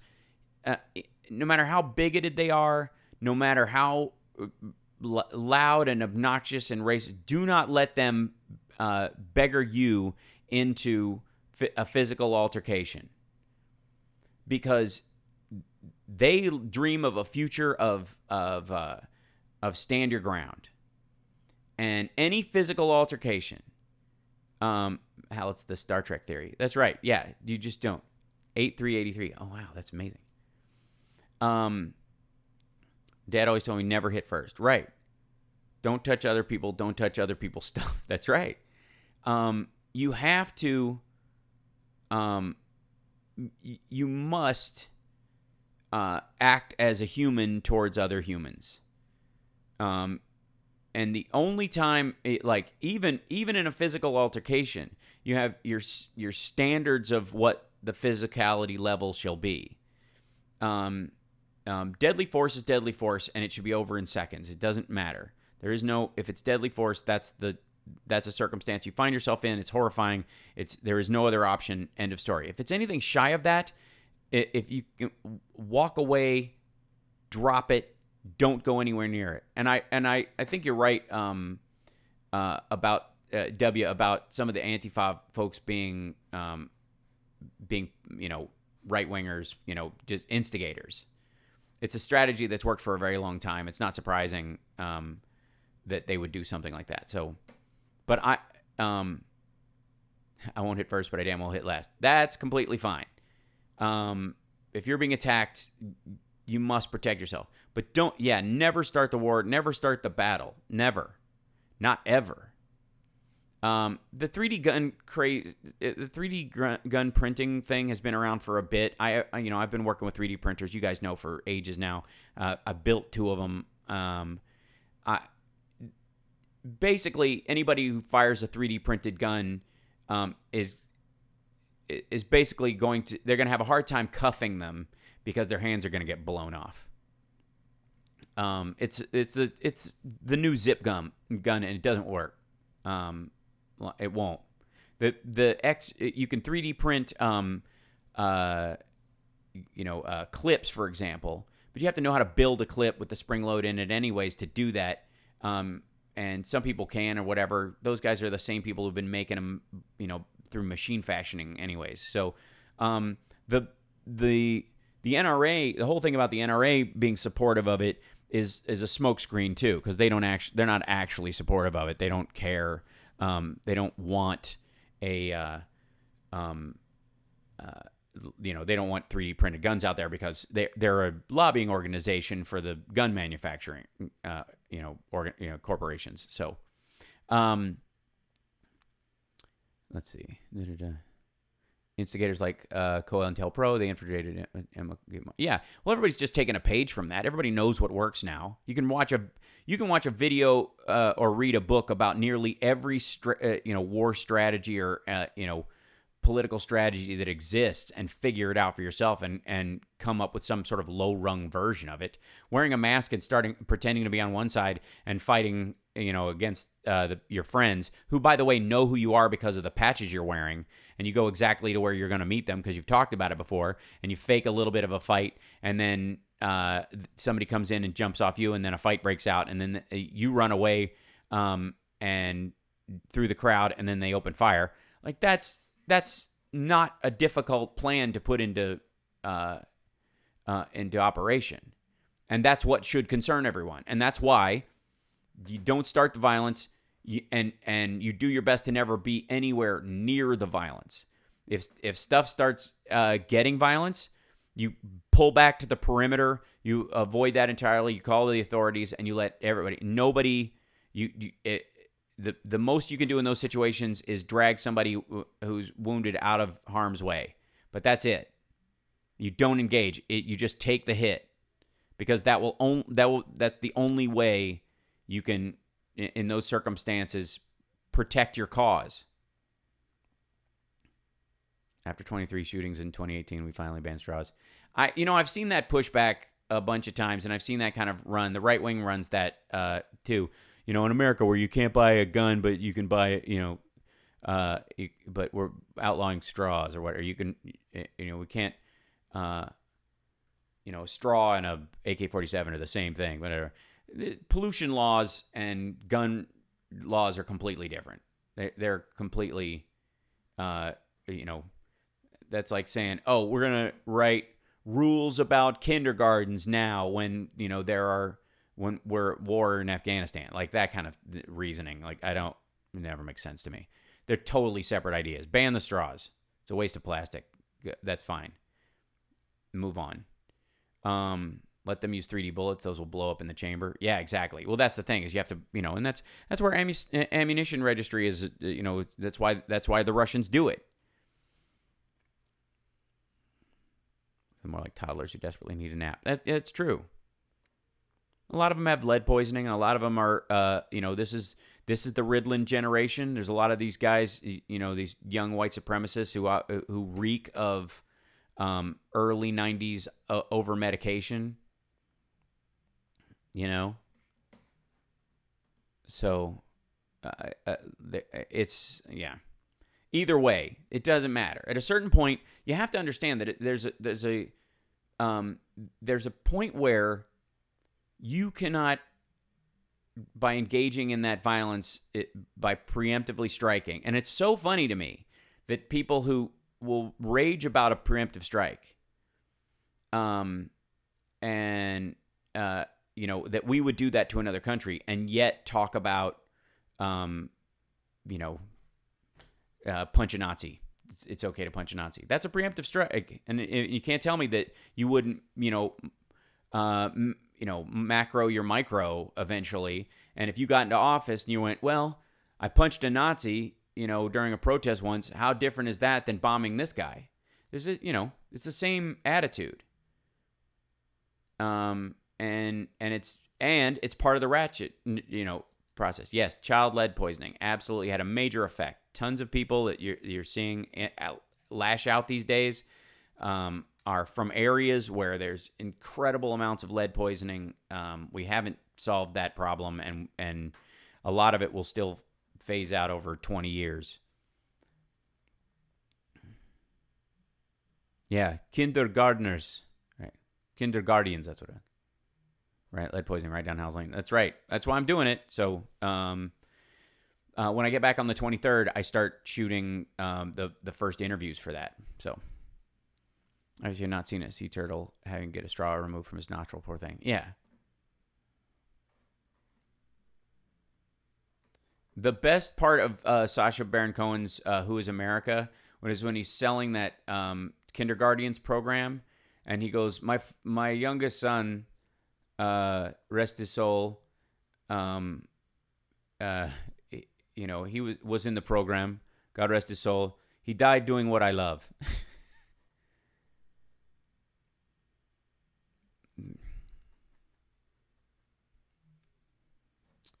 Worrying about libertarian tech bros buying property. Don't worry about it. There's nothing you can do about it. Bitcoin will eat them alive. They're morons.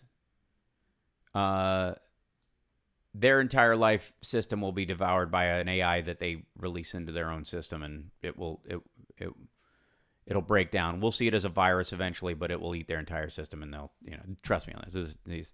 Those guys, no. When's the next Lab Rats Elite Force coming on? Gabriel, it's not. We're done shooting shows. We're all done. I'm sorry about that. That's not up to me. If it was, we'd make a bunch more of them. Apparently got the show. He was a state representative. He's the guy who yelled the N-word 4 times and then attacked Sacha Baron Cohen with his buttocks because he had convinced the man that Al-Qaeda and ISIS think that if buttocks touch you, that makes you gay, and that's the only thing they're afraid of. So if they've got a gun, you should charge at them with your bare buttocks. And he believed it. And here's the other thing too, is that what's my schedule for the next 2 weeks? The next few weeks is next week will probably be a best of, or I will pre-record the show depending on what goes down in a lot of this craziness. Then the next week I'll be doing the show from China if possible. I'm bringing all my stuff. I will be able to do it. Social justice warrior is a goofy term. Because first of all, there's no such thing as social justice. There's justice and there's social interaction. There's no just social interactions until you make perfect people. And so looking for social justice as opposed to just justice is manipulative emotionally. And warrior, which means you're a fighter for using the word warrior to protect that. Yeah. Apple stock worth.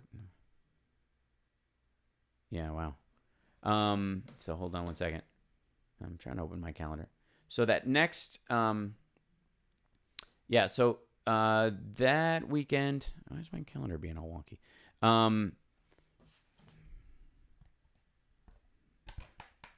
Final straw. Oh, that's cool. So let me go. Close.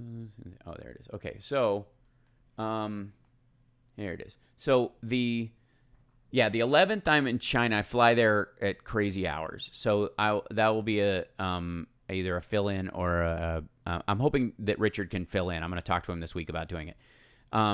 The following, the 18th, I will be doing that show from China. And then I'll be back for the 25th and the 1st. And then the 8th is when we're doing the meet and greet. So it's not far. Yeah. About 5 weeks till the meet and greet one in Chicago. So September 1st, the 25th, and the 18th, I'll be online. I'll be up for the show. The 18th might be the only one with crazy,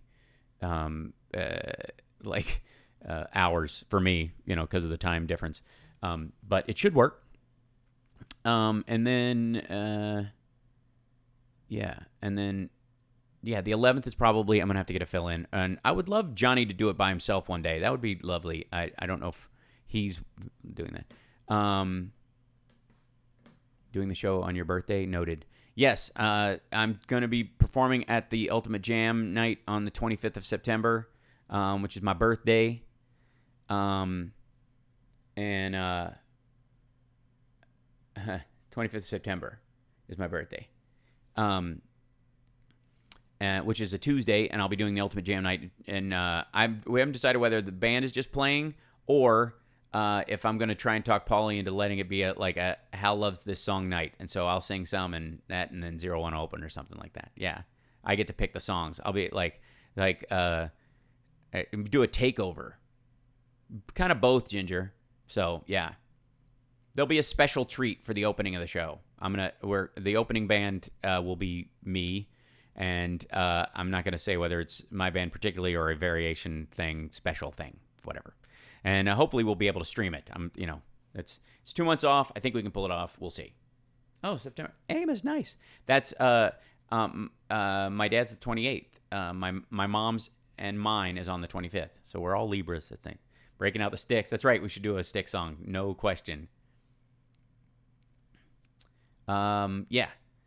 Well, that'll be in LA at the Whiskey. Make Johnny do it. Yeah, I'll have to fly Johnny out just to be part of it. That would be awesome. And make him do the show. That's a good idea. The Attack of the Fat Bottom Buttons. I saw a tweet about the final straw from Kickstarter, but I haven't looked at it yet. So you'll have to let us know. You'll have to test drive it for us.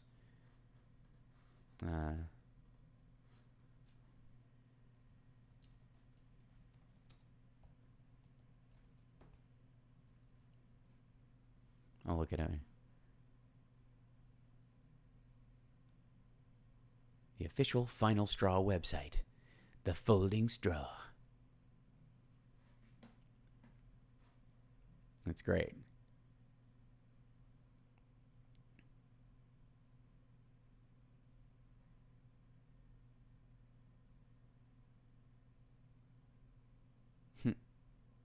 It looks like they're 3D printing their prototypes. That's hilarious.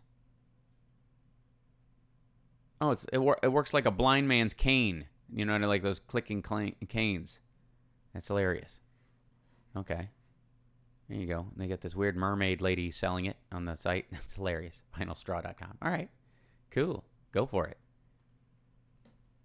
And by the way, starting the week I get back, the whole new merch set up at the store too, so that'll be working, which I'm finally so glad. All those drawers behind me are going to have new T-shirts and all kinds of stuff in them. So they're happening. The next team of astronauts to crew the Boeing Starliner and SpaceX Dragon were announced yesterday. Yeah, and they're going to take off from the States, which is awesome. I was making light of the fact that we shouldn't ban plastics, but it was easier to ban them than guns, which we know kill 30,000 people a year. I know that, Mark. I'm just saying I've heard that trope gets thrown around a bunch, and so I just push back on it because I mean the NRA's new slogan should be "Guns don't kill people, straws kill sea turtles." Because that's like that's what kind of like relation the two have.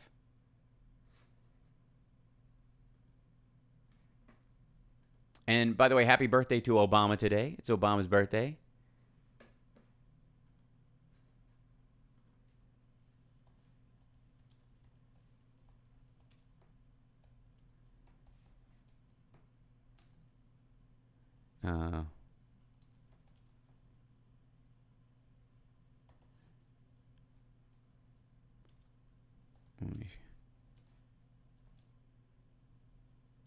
Let's see. And friends. So I just wrote a happy birthday, good sir, to Barack Obama. We at HSRPM wish you a joyous day with family and friends.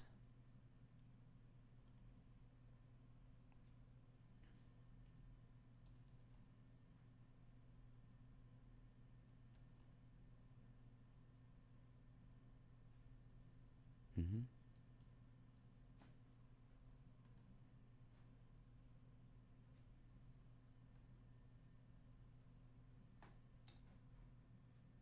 Mm-hmm.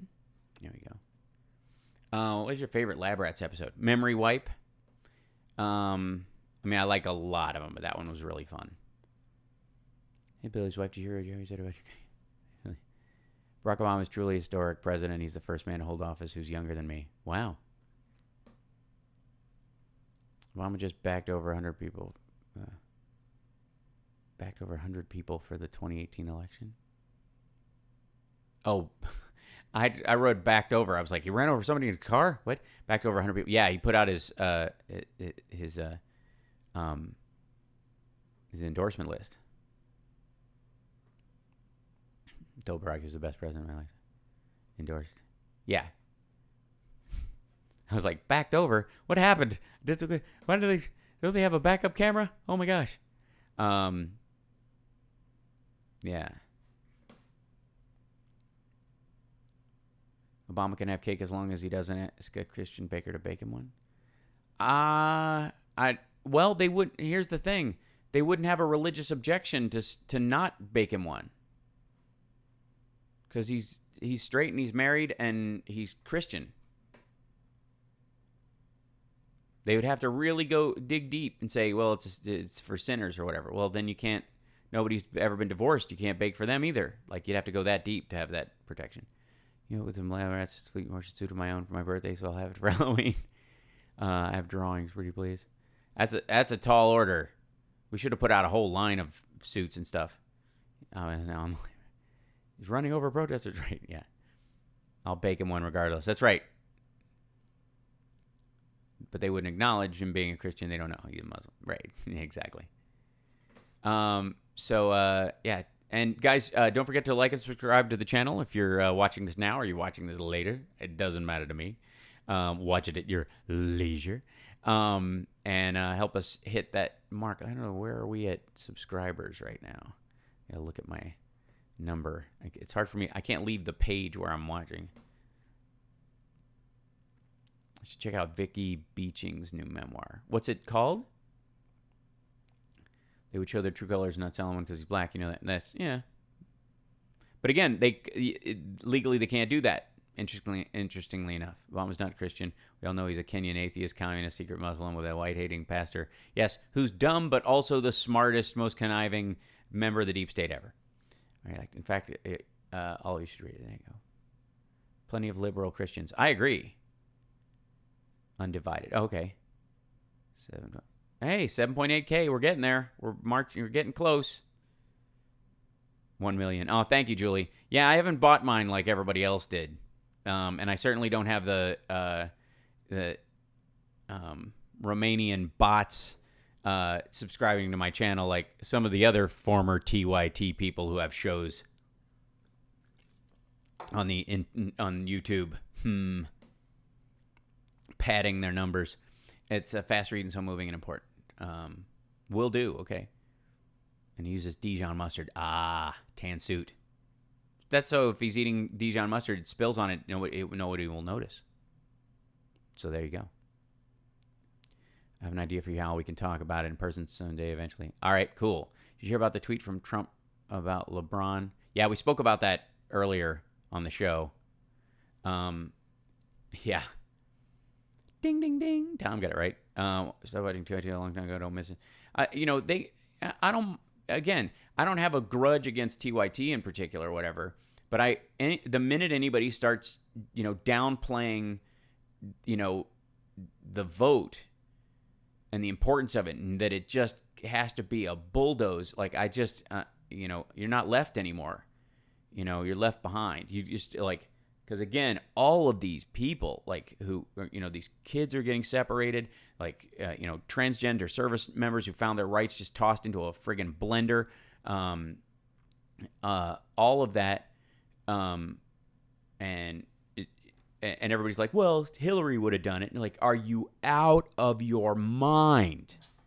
Are there things we would have had to push Hillary Clinton on? Sure. But normal things like you do with a president, not children disappearing, not removing the rules of engagement for battle so that 80% more civilians killed under Trump's drone strikes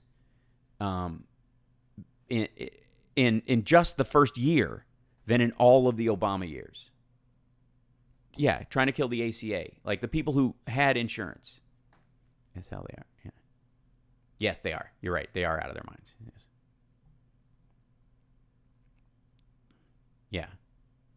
So, this idea that, well, it's the lesser of two evils. Yeah, it's the difference, but you need a ride home. You're stuck out in the middle of nowhere. One guy's a pickpocket who says he's reformed, and the other one is a serial killer with blood in his mustache.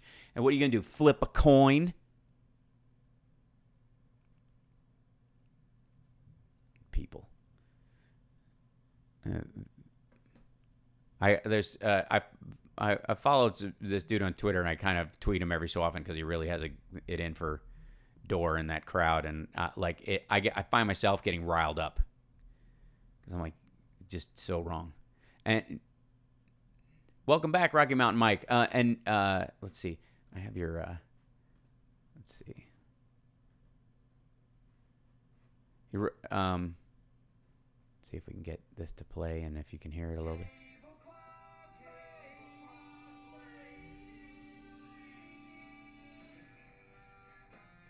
Tablecloth lady from the lady giving the middle finger. I won't play it right now because it'll give me a copyright strike. Nothing I can do because of paperback writer and all that kind of stuff. But there you go. I don't have time today to watch and follow everything. I'm so glad to hear this border disaster wouldn't have happened with HRC. She gets a really bad rap and shouldn't. Of course it wouldn't. Like, it's an absurdity to even assume that there would be a zero-tolerance policy where they literally prioritized family separation. That anybody would even believe for a second. Like, you have to be Pizzagated out the whiz-wang to believe any of that crap. And the only people who believe it, the only people who really believe that stuff, honest to God, are... Hold on one second. The only people who believe that stuff are people who are so guilty over, voting for Jill Stein or voting for Trump as a lark or not voting at all because they thought that, it was the lesser of two evils and it doesn't matter and it's us against the establishment. They bought all that crap. They got suckered by all the Russians, chewing up the airwaves, setting people against each other. They bought it and they didn't vote. They're the exact same people as the Republicans who say they're independent now because they voted for Bush twice and cost the country, thousands of soldiers and trillions of dollars. And now they're too embarrassed to admit they voted for Bush twice. It's the same thing. It's the same moral circumstance. And the only answer to it is everybody's got to vote. This guy's a monster. And the only people who can hold him in check are going to be Democrats, period, end of story. And if there are a couple of them in there that don't go all the way you want to, tough, because it's not even near the murderous, heinous, violent crap that the Congress under Trump and the Senate under Trump are allowing him to do. It doesn't even chart. And to let it go, to just to go, well, it doesn't really matter. I mean, these two parties are the same. That is the most fundamentally vicious lie, and they'll always go, but I like Elizabeth Warren and look, Bernie supported drone strikes, okay? He didn't support Hillary's no-fly zone because he believed airstrikes were more effective. Like, this idea that the people with a purity test, their own people don't pass the purity test. You're worried that black voters are going to abandon the Dem Party because they are taken for granted on a lot of occasions. No. The only one, well, I mean, I can't speak for the black community. I wouldn't even presume to. But you'd have to have a really low opinion of black voters to think that in mass they're going to go for the party of Trump, considering how he is. There's some that will, no question. And again, like I said, it has a lot to do with those Hispanic immigration numbers and the growth of the Hispanic population in the United States or whatever. There's some that push back against that. Yeah. So why not in 2016 have Biden run? Because it looked very strong that a woman was going to win. And the Democratic Party really did want, I think they will start their own political party. No. No. there's no, it won't happen. That's craziness, and that's something that's being, maybe somebody's selling that online, but I would say that reeks of Russian influence campaign nonsense. But what I say is there anything else folks can do online to help Dems win in 2020? Yeah, don't back down in Democratic support. Don't waver. A woman did win. How? Good point, Brad. Touche, absolutely on you. So the point is, but the Democrats, here's what happens. And this goes about the fight against Bernie as well. Okay, so you have the opportunity for the first woman presidential candidate to win in our lifetime. And let's understand, the election ended with her winning 3 million more votes than her opponent. What world would we be living in right now if the Democrats in the run-up to 2016 allowed Biden and Bernie to take two older white men to take her her campaign, like basically to push her out of that front-running spot. She was winning clearly. There was, the support of her, lifelong Democrat, the idea that Bernie would come in from the side, have an old white man. I mean, literally, think about this in the terms of how we're talking about stuff right now. An old white man, a woman was running. He comes in, muscles her out basically by bringing in people, outsiders from the party and kind of, like that kind of stuff. I voted for Shirley Grisham. Like, think of just the optics of not supporting Hillary Clinton's campaign with everything they had. Not to mention the fact that she earned it and she deserved it. Not to mention the fact that she would have been a great president and was a great candidate. The hatred for her, the misogyny towards her, notwithstanding, would have been a solid president, no question. I mean, this is us talking about Al Gore when George Bush got in.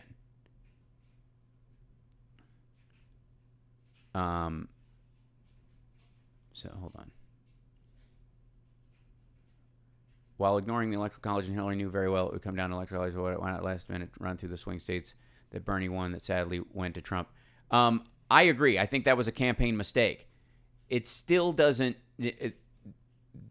In those circumstances, that was the 77,000 vote margin, and that was well within a huge margin of error that they thought there's no way that's going to go to Trump in those areas. These were like the idea that, quote unquote, these were Obama voters who went Trump, which is not the margin. The margin is Jill Stein and people who voted for Obama but didn't vote this time in all of those areas, and people who wrote in Bernie Sanders and that kind of stuff. And yes, that is an immature and hateful thing to do in that circumstance. It's dangerous in the case of, and we're seeing it play out. What's happening to these children? What's happening to transgender people in the military? What's happening to the banking system, the Consumer Financial Protection Bureau, people who have insurance and have pre-existing conditions? The control of the Supreme Court, the elimination of women's right to choose, the siding with these religious fanatics against LGBT rights, and all that stuff. That's what they sacrificed.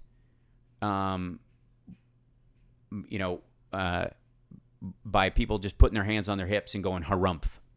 Because that was the margin. It was 77. If it was a million people that went that way, it'd be a whole different argument, but it wasn't. Can't believe the woman thing was so important. That was crazy. Why are guys so afraid of women? I'm not. Men aren't afraid of women. The vast majority of men aren't afraid of women being in charge or whatever. Like, that's why we have an increasing number of women senators, because the people are showing up to vote, and a lot of them are men. Men fear women do what men have historically done. Writing their name in the snow? Some men fear women doing what men have historically done. Let's be abundantly clear about that. It's a dangerous walk, and that you guys know how I feel about the soft pedal sexism and the soft pedal racism of race call-outs. No matter who they are, it's wrong. I don't see it as equality. I see it as suppression. Let's see. Hillary or Bernie would have been good. Dems have just gotten complacent. The party has to get more grassroots and work from the ground up with a strong core platform. That's what Bernie showed. Well, the problem is that, there's a bunch of issues within there. The problem is that, quote, get work from the ground up and get more grassroots, is you're asking them to count on unreliable voters. Most voters are women. That's true. Oh, I agree that a lot still are, but not all of them, and not even a majority, I would say.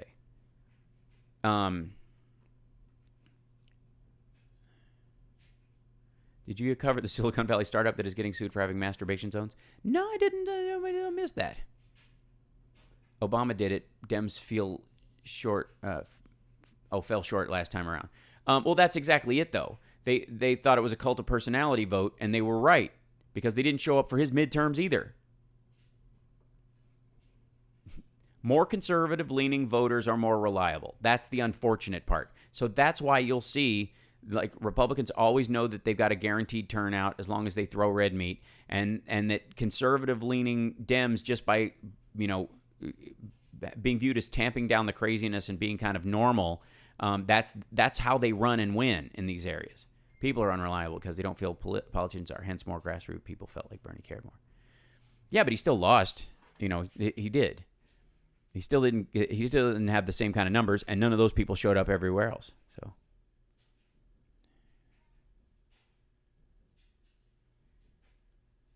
So, I love you, but I think you're speaking from a place of privilege. There are fewer women in leadership roles in every aspect of society because of built-in sexism. Well, I don't know that I'm speaking in terms of privilege. I'm literally saying that more and more, there are more and more men who do not fear women in these positions. And I think the people that are actually keeping women out and who do push back on women in leadership roles in society are the men you're talking about. But I don't think that's how that's not how you rate an entire gender, an entire sex.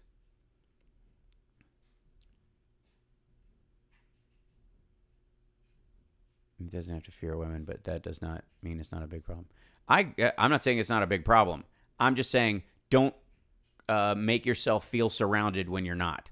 There is enough of an enemy out there to address them without making everyone an enemy.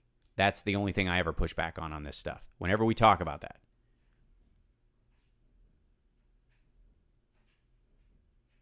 Can Dems agree that the last two Republican POTUS were awful, or is this still a question? No, they all do. Yeah.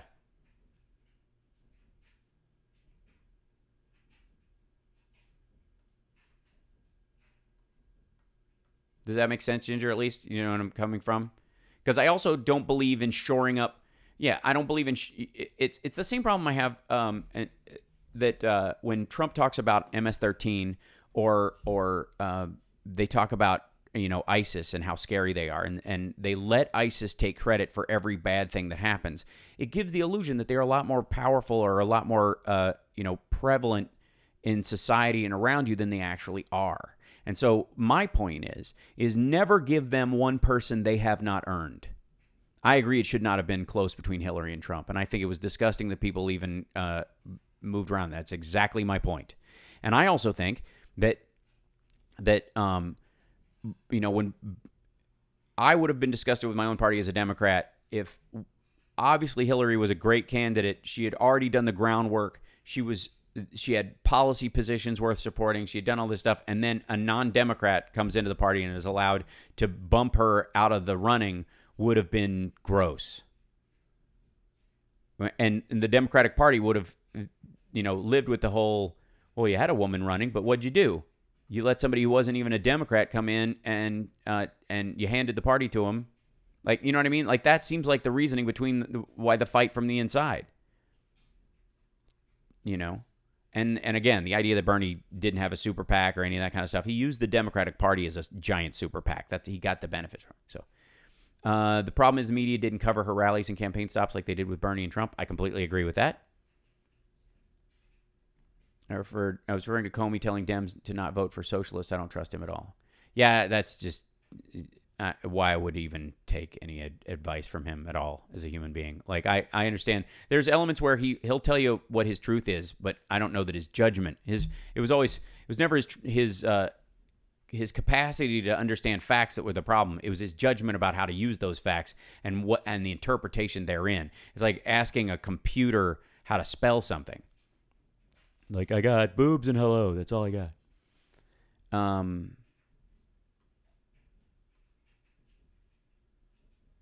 The current situation does not motivate the Dem voters to fire on us. Still is nothing. Well, I really hope Dem Party is ready to bring everything. I completely agree.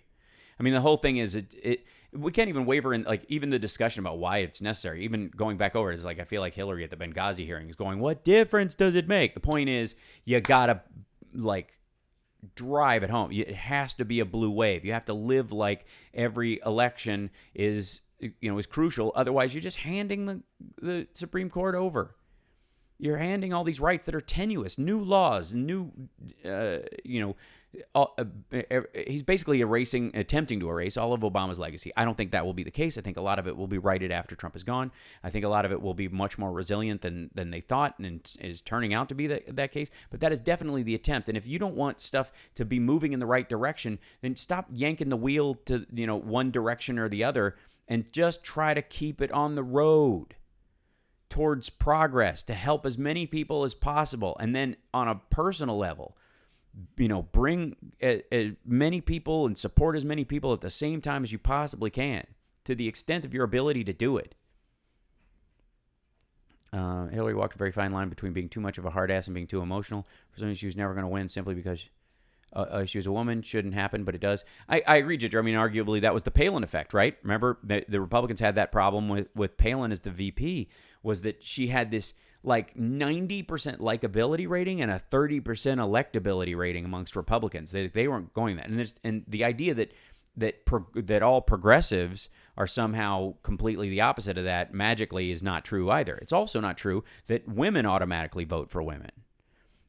That's been a really difficult thing. And you can call it internalized misogyny or say it's a part of it, but it comes down to an individual decision. And a woman not voting for another woman because she doesn't think women should run things is crazy. I don't even begin to know how you start talking people out of that. Democrats always have to walk a fine line on their behavior because they actually behave. We all walk a fine line. We all do. This idea of like holding people, right? Anyone can sit in an election day and let Republicans win. Cannot call. Thanks, Bob Bowie. I see you. All right.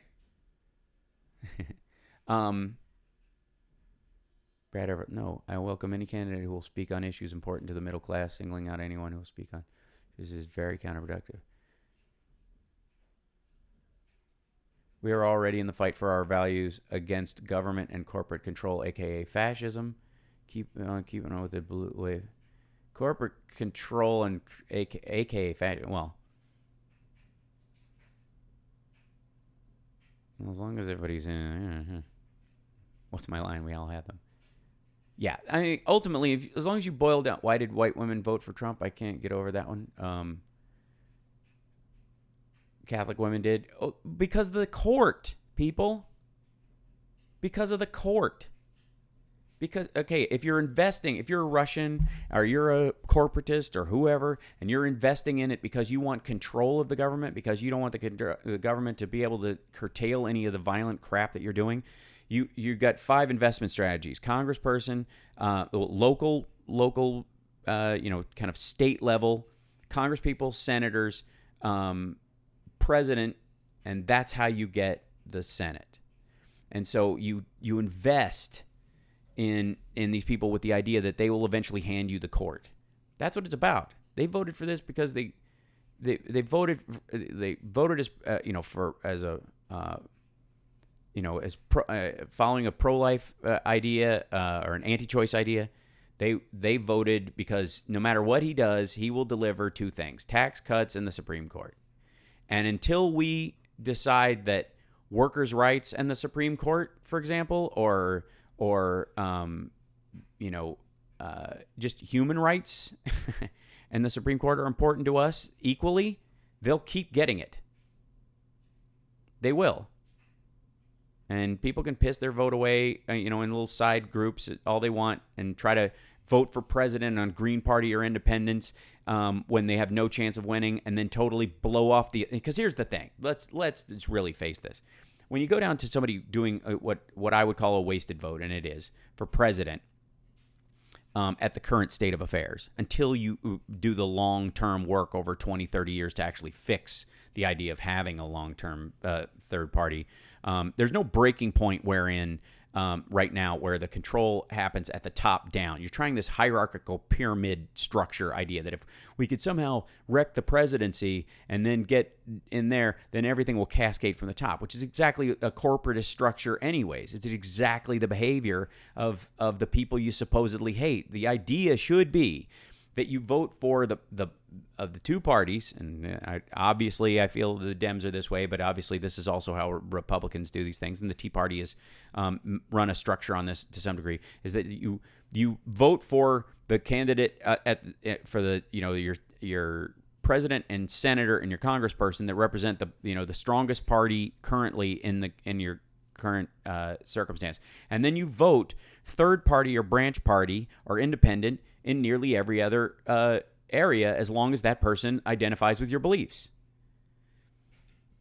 And then that person can either be, if they're an independent or they're a Green Party member and they don't have the party support, but they have a belief system that fits in, they can either eventually be a winning candidate, become a Democrat over time, and that makes the Democratic Party more green, or the Green Party can grow because they have more candidates like that.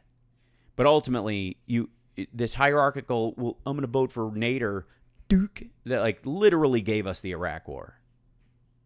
Literally. And the margin then was even smaller. Nader voters gave us the Iraq War, because if Al Gore had been in office, we wouldn't have gone into Iraq. Period. End of story. It's just stupid and infantile and absurd to insist otherwise. And if you truly believe in what you think are third party values, and you don't go and try to become a member of either a Democratic Party or the Green Party in your area and work towards scaling it up so it functions, then it's just hot air. Anyway, sorry, I've been filibustering for a moment, but at least it's a genuine. I didn't. Yeah. Roll back to this. I use for it tells the government whose questionable ties to Syria when there's a great candidate running against her in the primary. Kerry, if everyone thinks they can win, that's their thing. Here's the thing. At this point, there's nothing that's going to stop the Democratic Party from moving more progressive over time, and that's a good thing. The problem is the party isn't the problem; it's the voters around them. And this is what Obama was talking about when he's like, I think when he was saying maybe they pushed too hard and that's what caused the backlash. The problem is that you shore up your opposition, and then all your stuff gets shut down. Nothing happens, and then you're like, okay, well, everybody, all these kids in cages, all these people who now don't have insurance. Well, we just had to sacrifice them to the God of Revolution because we got to do this quickly. We got to do it now. That's the argument. Third party people just trying to show darkest they have a great taste. When someone loses a race, we always say in the retrospect they ran a bad campaign, right? Which three men? Sorry.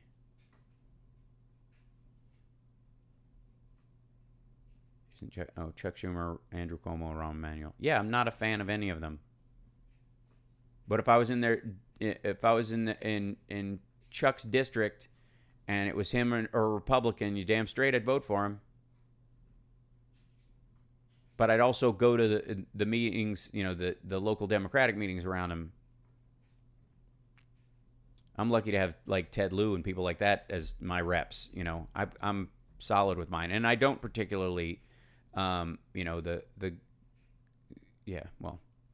to get my Scandinavian-style socialist democratic state on one day, or I'm never going to vote again. That's exactly right, Milkman Norm. That's exactly what it is. And they didn't even have it in that form, and they're still having to shift and figure out how to do it. And they're going, right wing, And Lord Dracul, that's exactly cool. That is, voted for Bernie in the primary and voted just as enthusiastically for Hillary in the general. That's, yeah. Andrew Cuomo deserves to lose against Cynthia Nixon. I think that statement is better stated as Cynthia Nixon deserves to win. And if you stick to that, it's a much better way to express it. And the fact that she doesn't have the support she deserves pisses me off. Speaking as an actor who tries to do other stuff other than acting, you're ice skating uphill no matter what happens, no matter how qualified you are.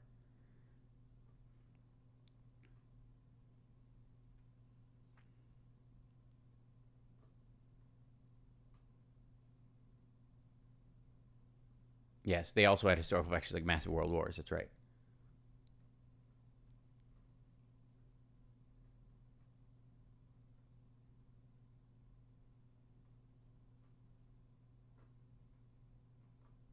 Let's see.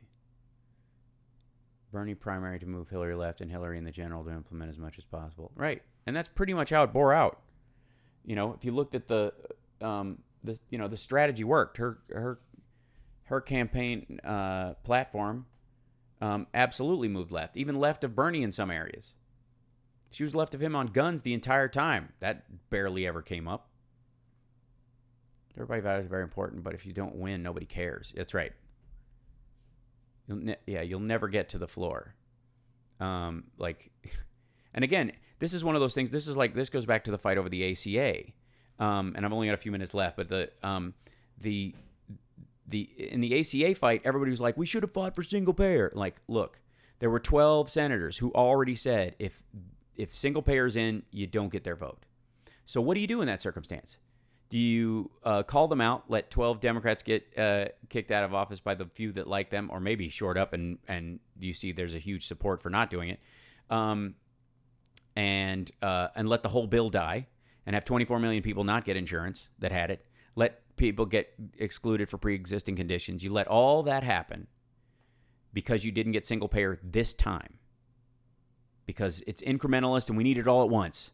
And if we don't have it installed all at once, then we're not doing it. And if you're not for it right away, you're not for it at all.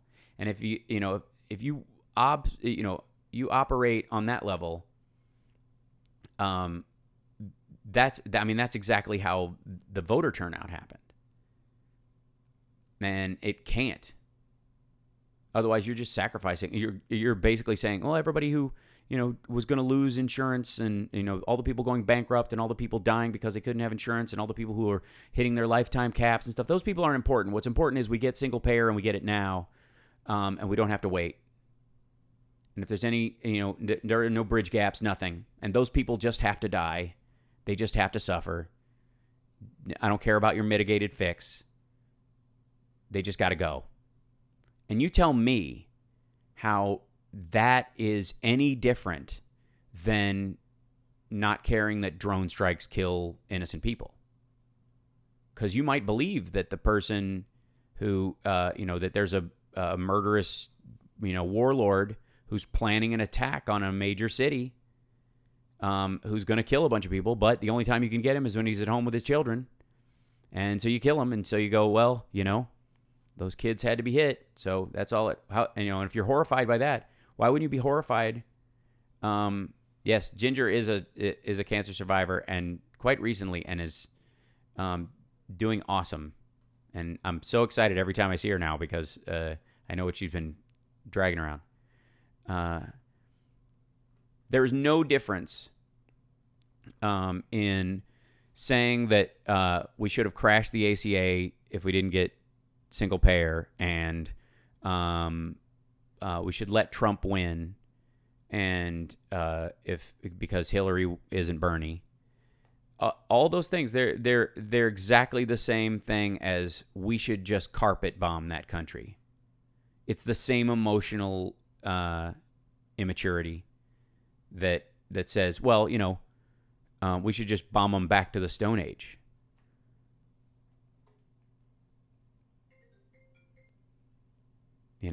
What's the difference? Tell me the difference. It's just collateral damage, right? You're fighting a war, right? It's a social justice war, and if we don't win the war in this battle right now, anybody who's collateral damage to that has it coming. I don't buy it. What was that one? What was that tweet I saw that was really the incrementalist one? If you I forget what it was like.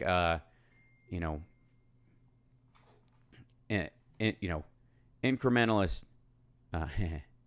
An incrementalist. It says you might want to change your diet and exercise if you want to be healthy, and the progressive says staple my stomach, and the incrementalist says, yeah, but that you'll be on painkillers and that it'll make you sicker. So it's better if you just give me OxyContin, that kind of thing. Yeah, there it is. Lance Bass just announced on Tiller he bought the house they used for the exteriors of the Brady Bunch. Oh, he bought it. All right, that's funny. I think we got spoiled by our freedoms. My way or the highway. Collaborate. I agree. QAF zone. Yep.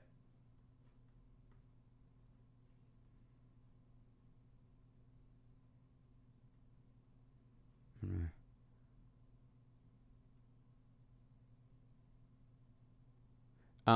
80% of the people killed by drones are not non-combatants.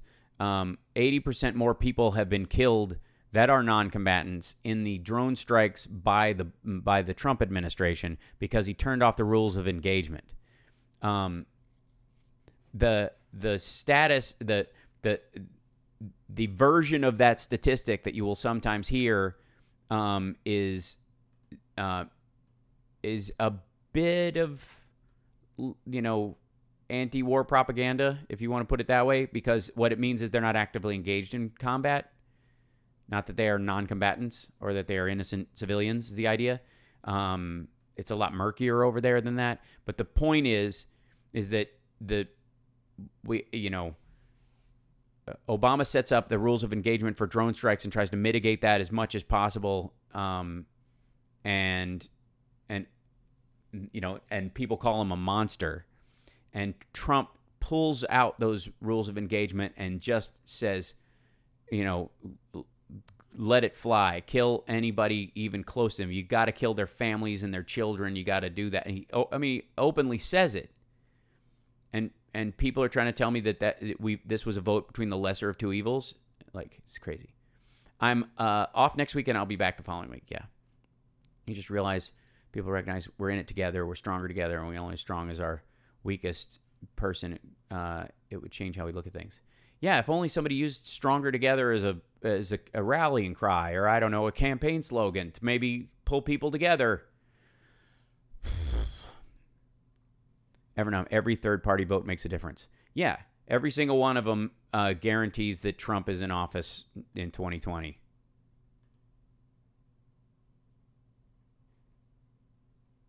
As mentioned before, a large majority of Hillary's popular vote victories came from California P51. So how can anyone voting third party in California have cost Hillary? Only in bizarre world is that a fact. Okay, here you go, Evernum. We've done this rundown before. They didn't cost her the election. The flip voters in the swing state in the states that where Trump got the electoral college where they were expecting her to get it. Those are the people who voted third party that ruined her. The people who voted third party in blue states like California water down the popular vote. And the popular vote, once you get in, is indicative of a mandate. So when you vote, outside that, what it says is, especially since the House and the Senate went Republican, that if Hillary Clinton tried to implement more progressive policies, what they would say is, you didn't even get, your margin of vote wasn't that big. If all the people who actually had those values voted for her because she was the best chance for those values actually being exercised, then she would have, then the mandate would have been stronger. You always vote mandate in a blue state.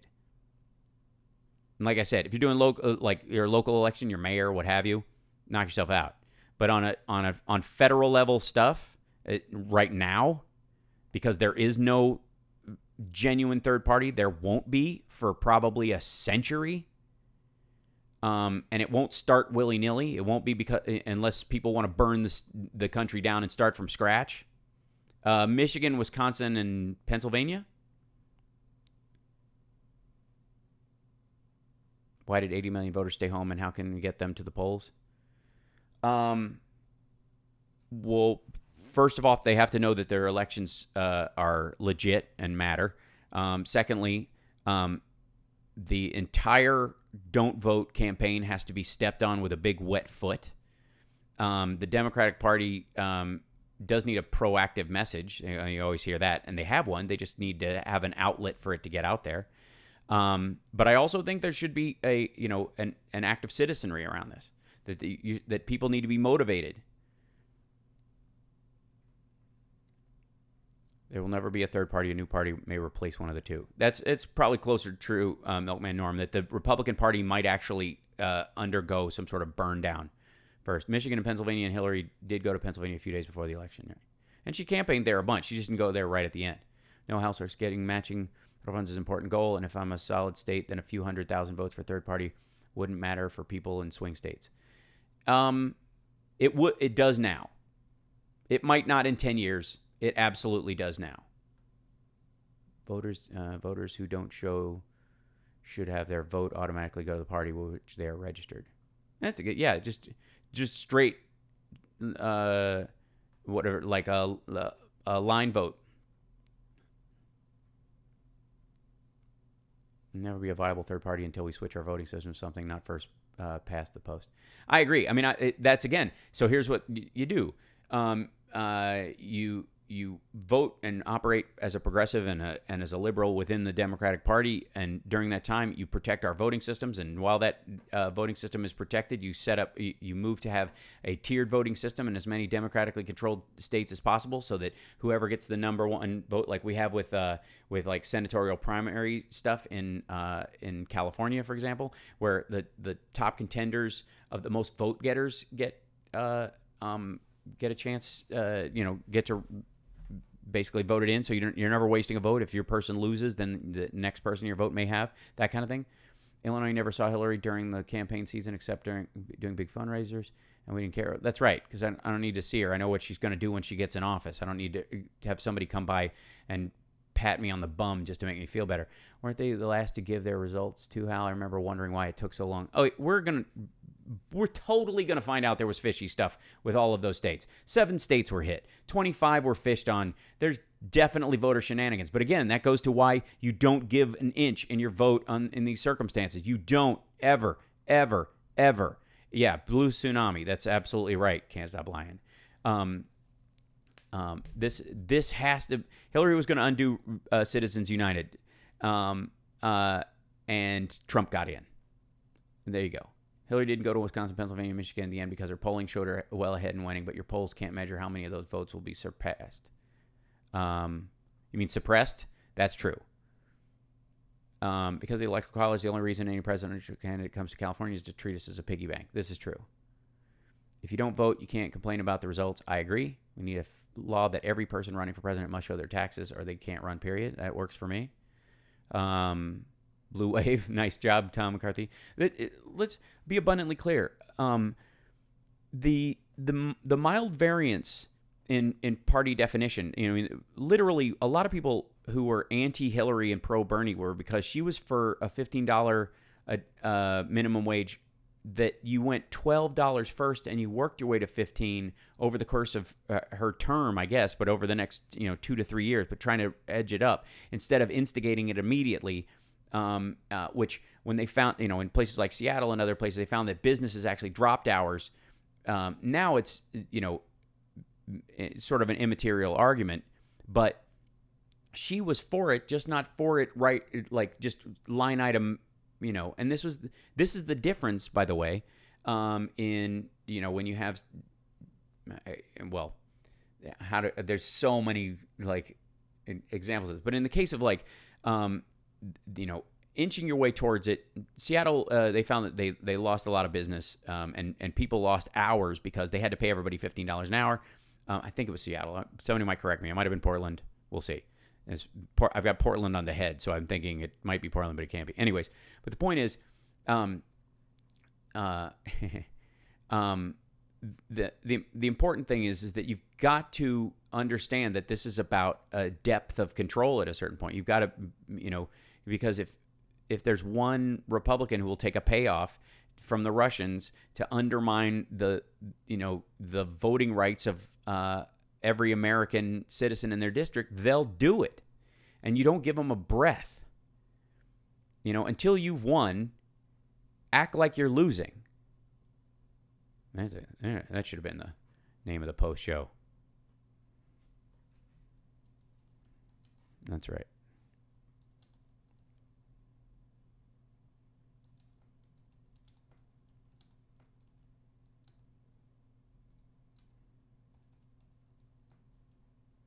There you go. Realized that Hillary wanted to gradually raise the 15%, take a slower way to use the college debt. There was other issues, oddly enough, some foreign policy.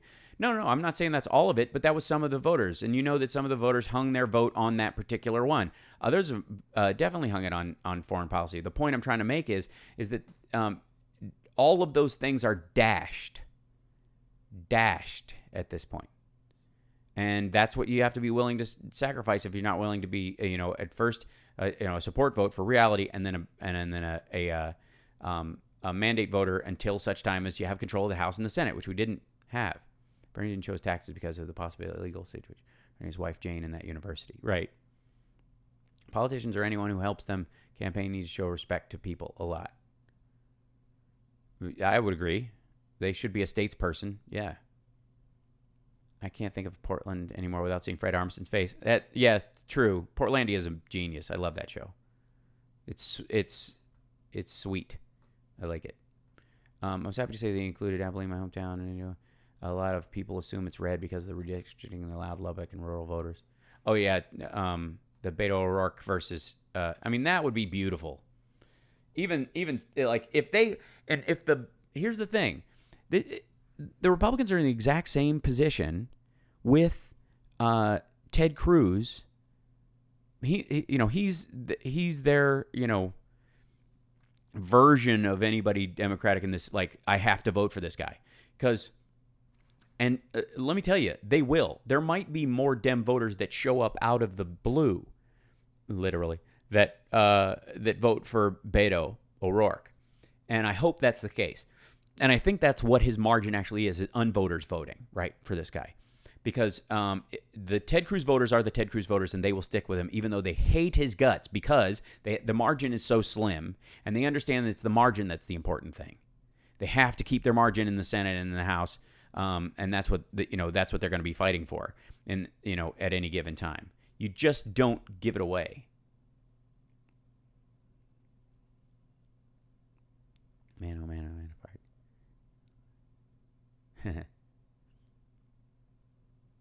But, if it's a race just forces the GOP to take resources away from other states to have to spend in Texas. Absolutely. And that's the thing, too, is like run like hell in every single race. Run like it's the last election that you'll ever run. It should be.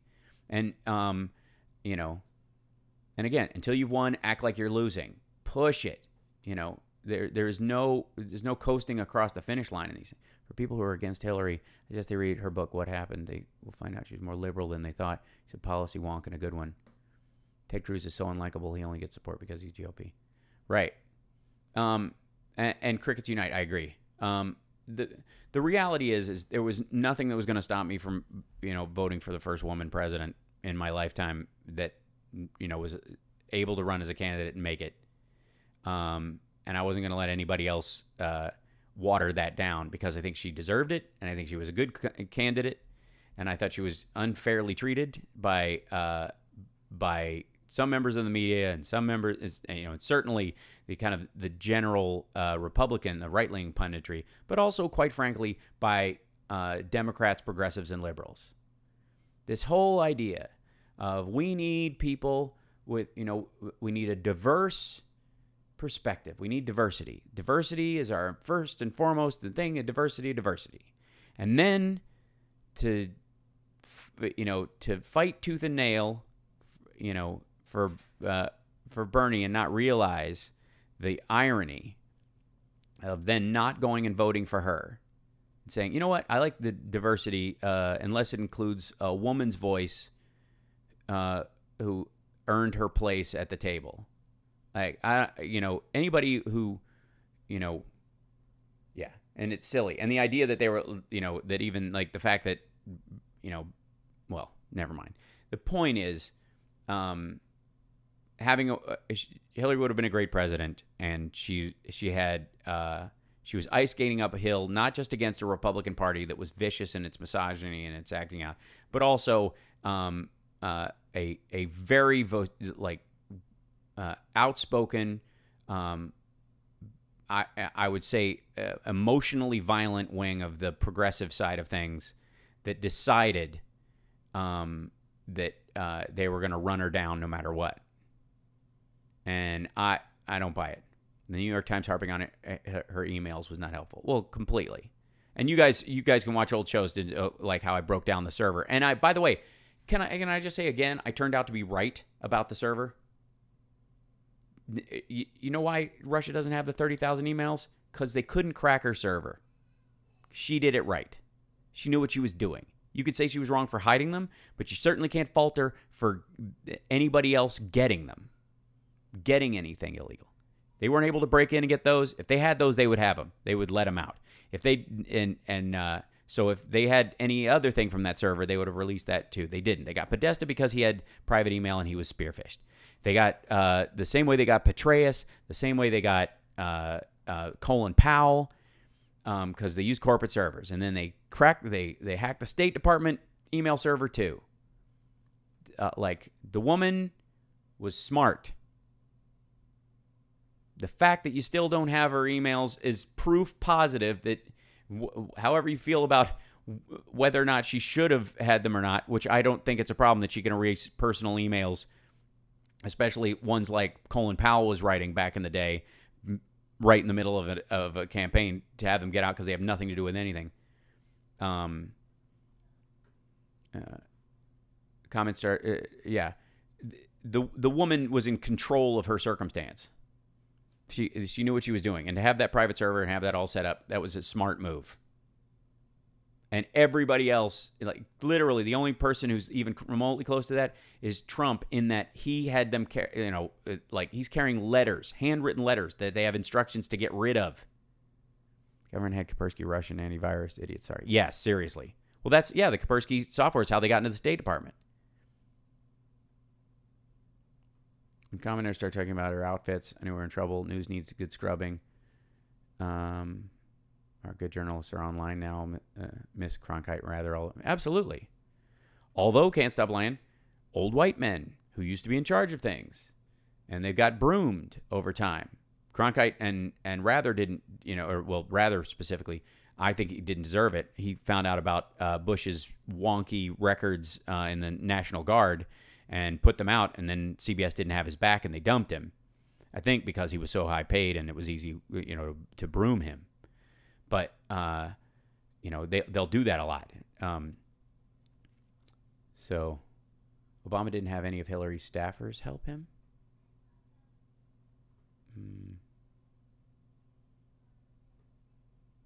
Everything Hillary said about Trump, his supporters, and Russian involvement in the election ended up being true. Absolutely.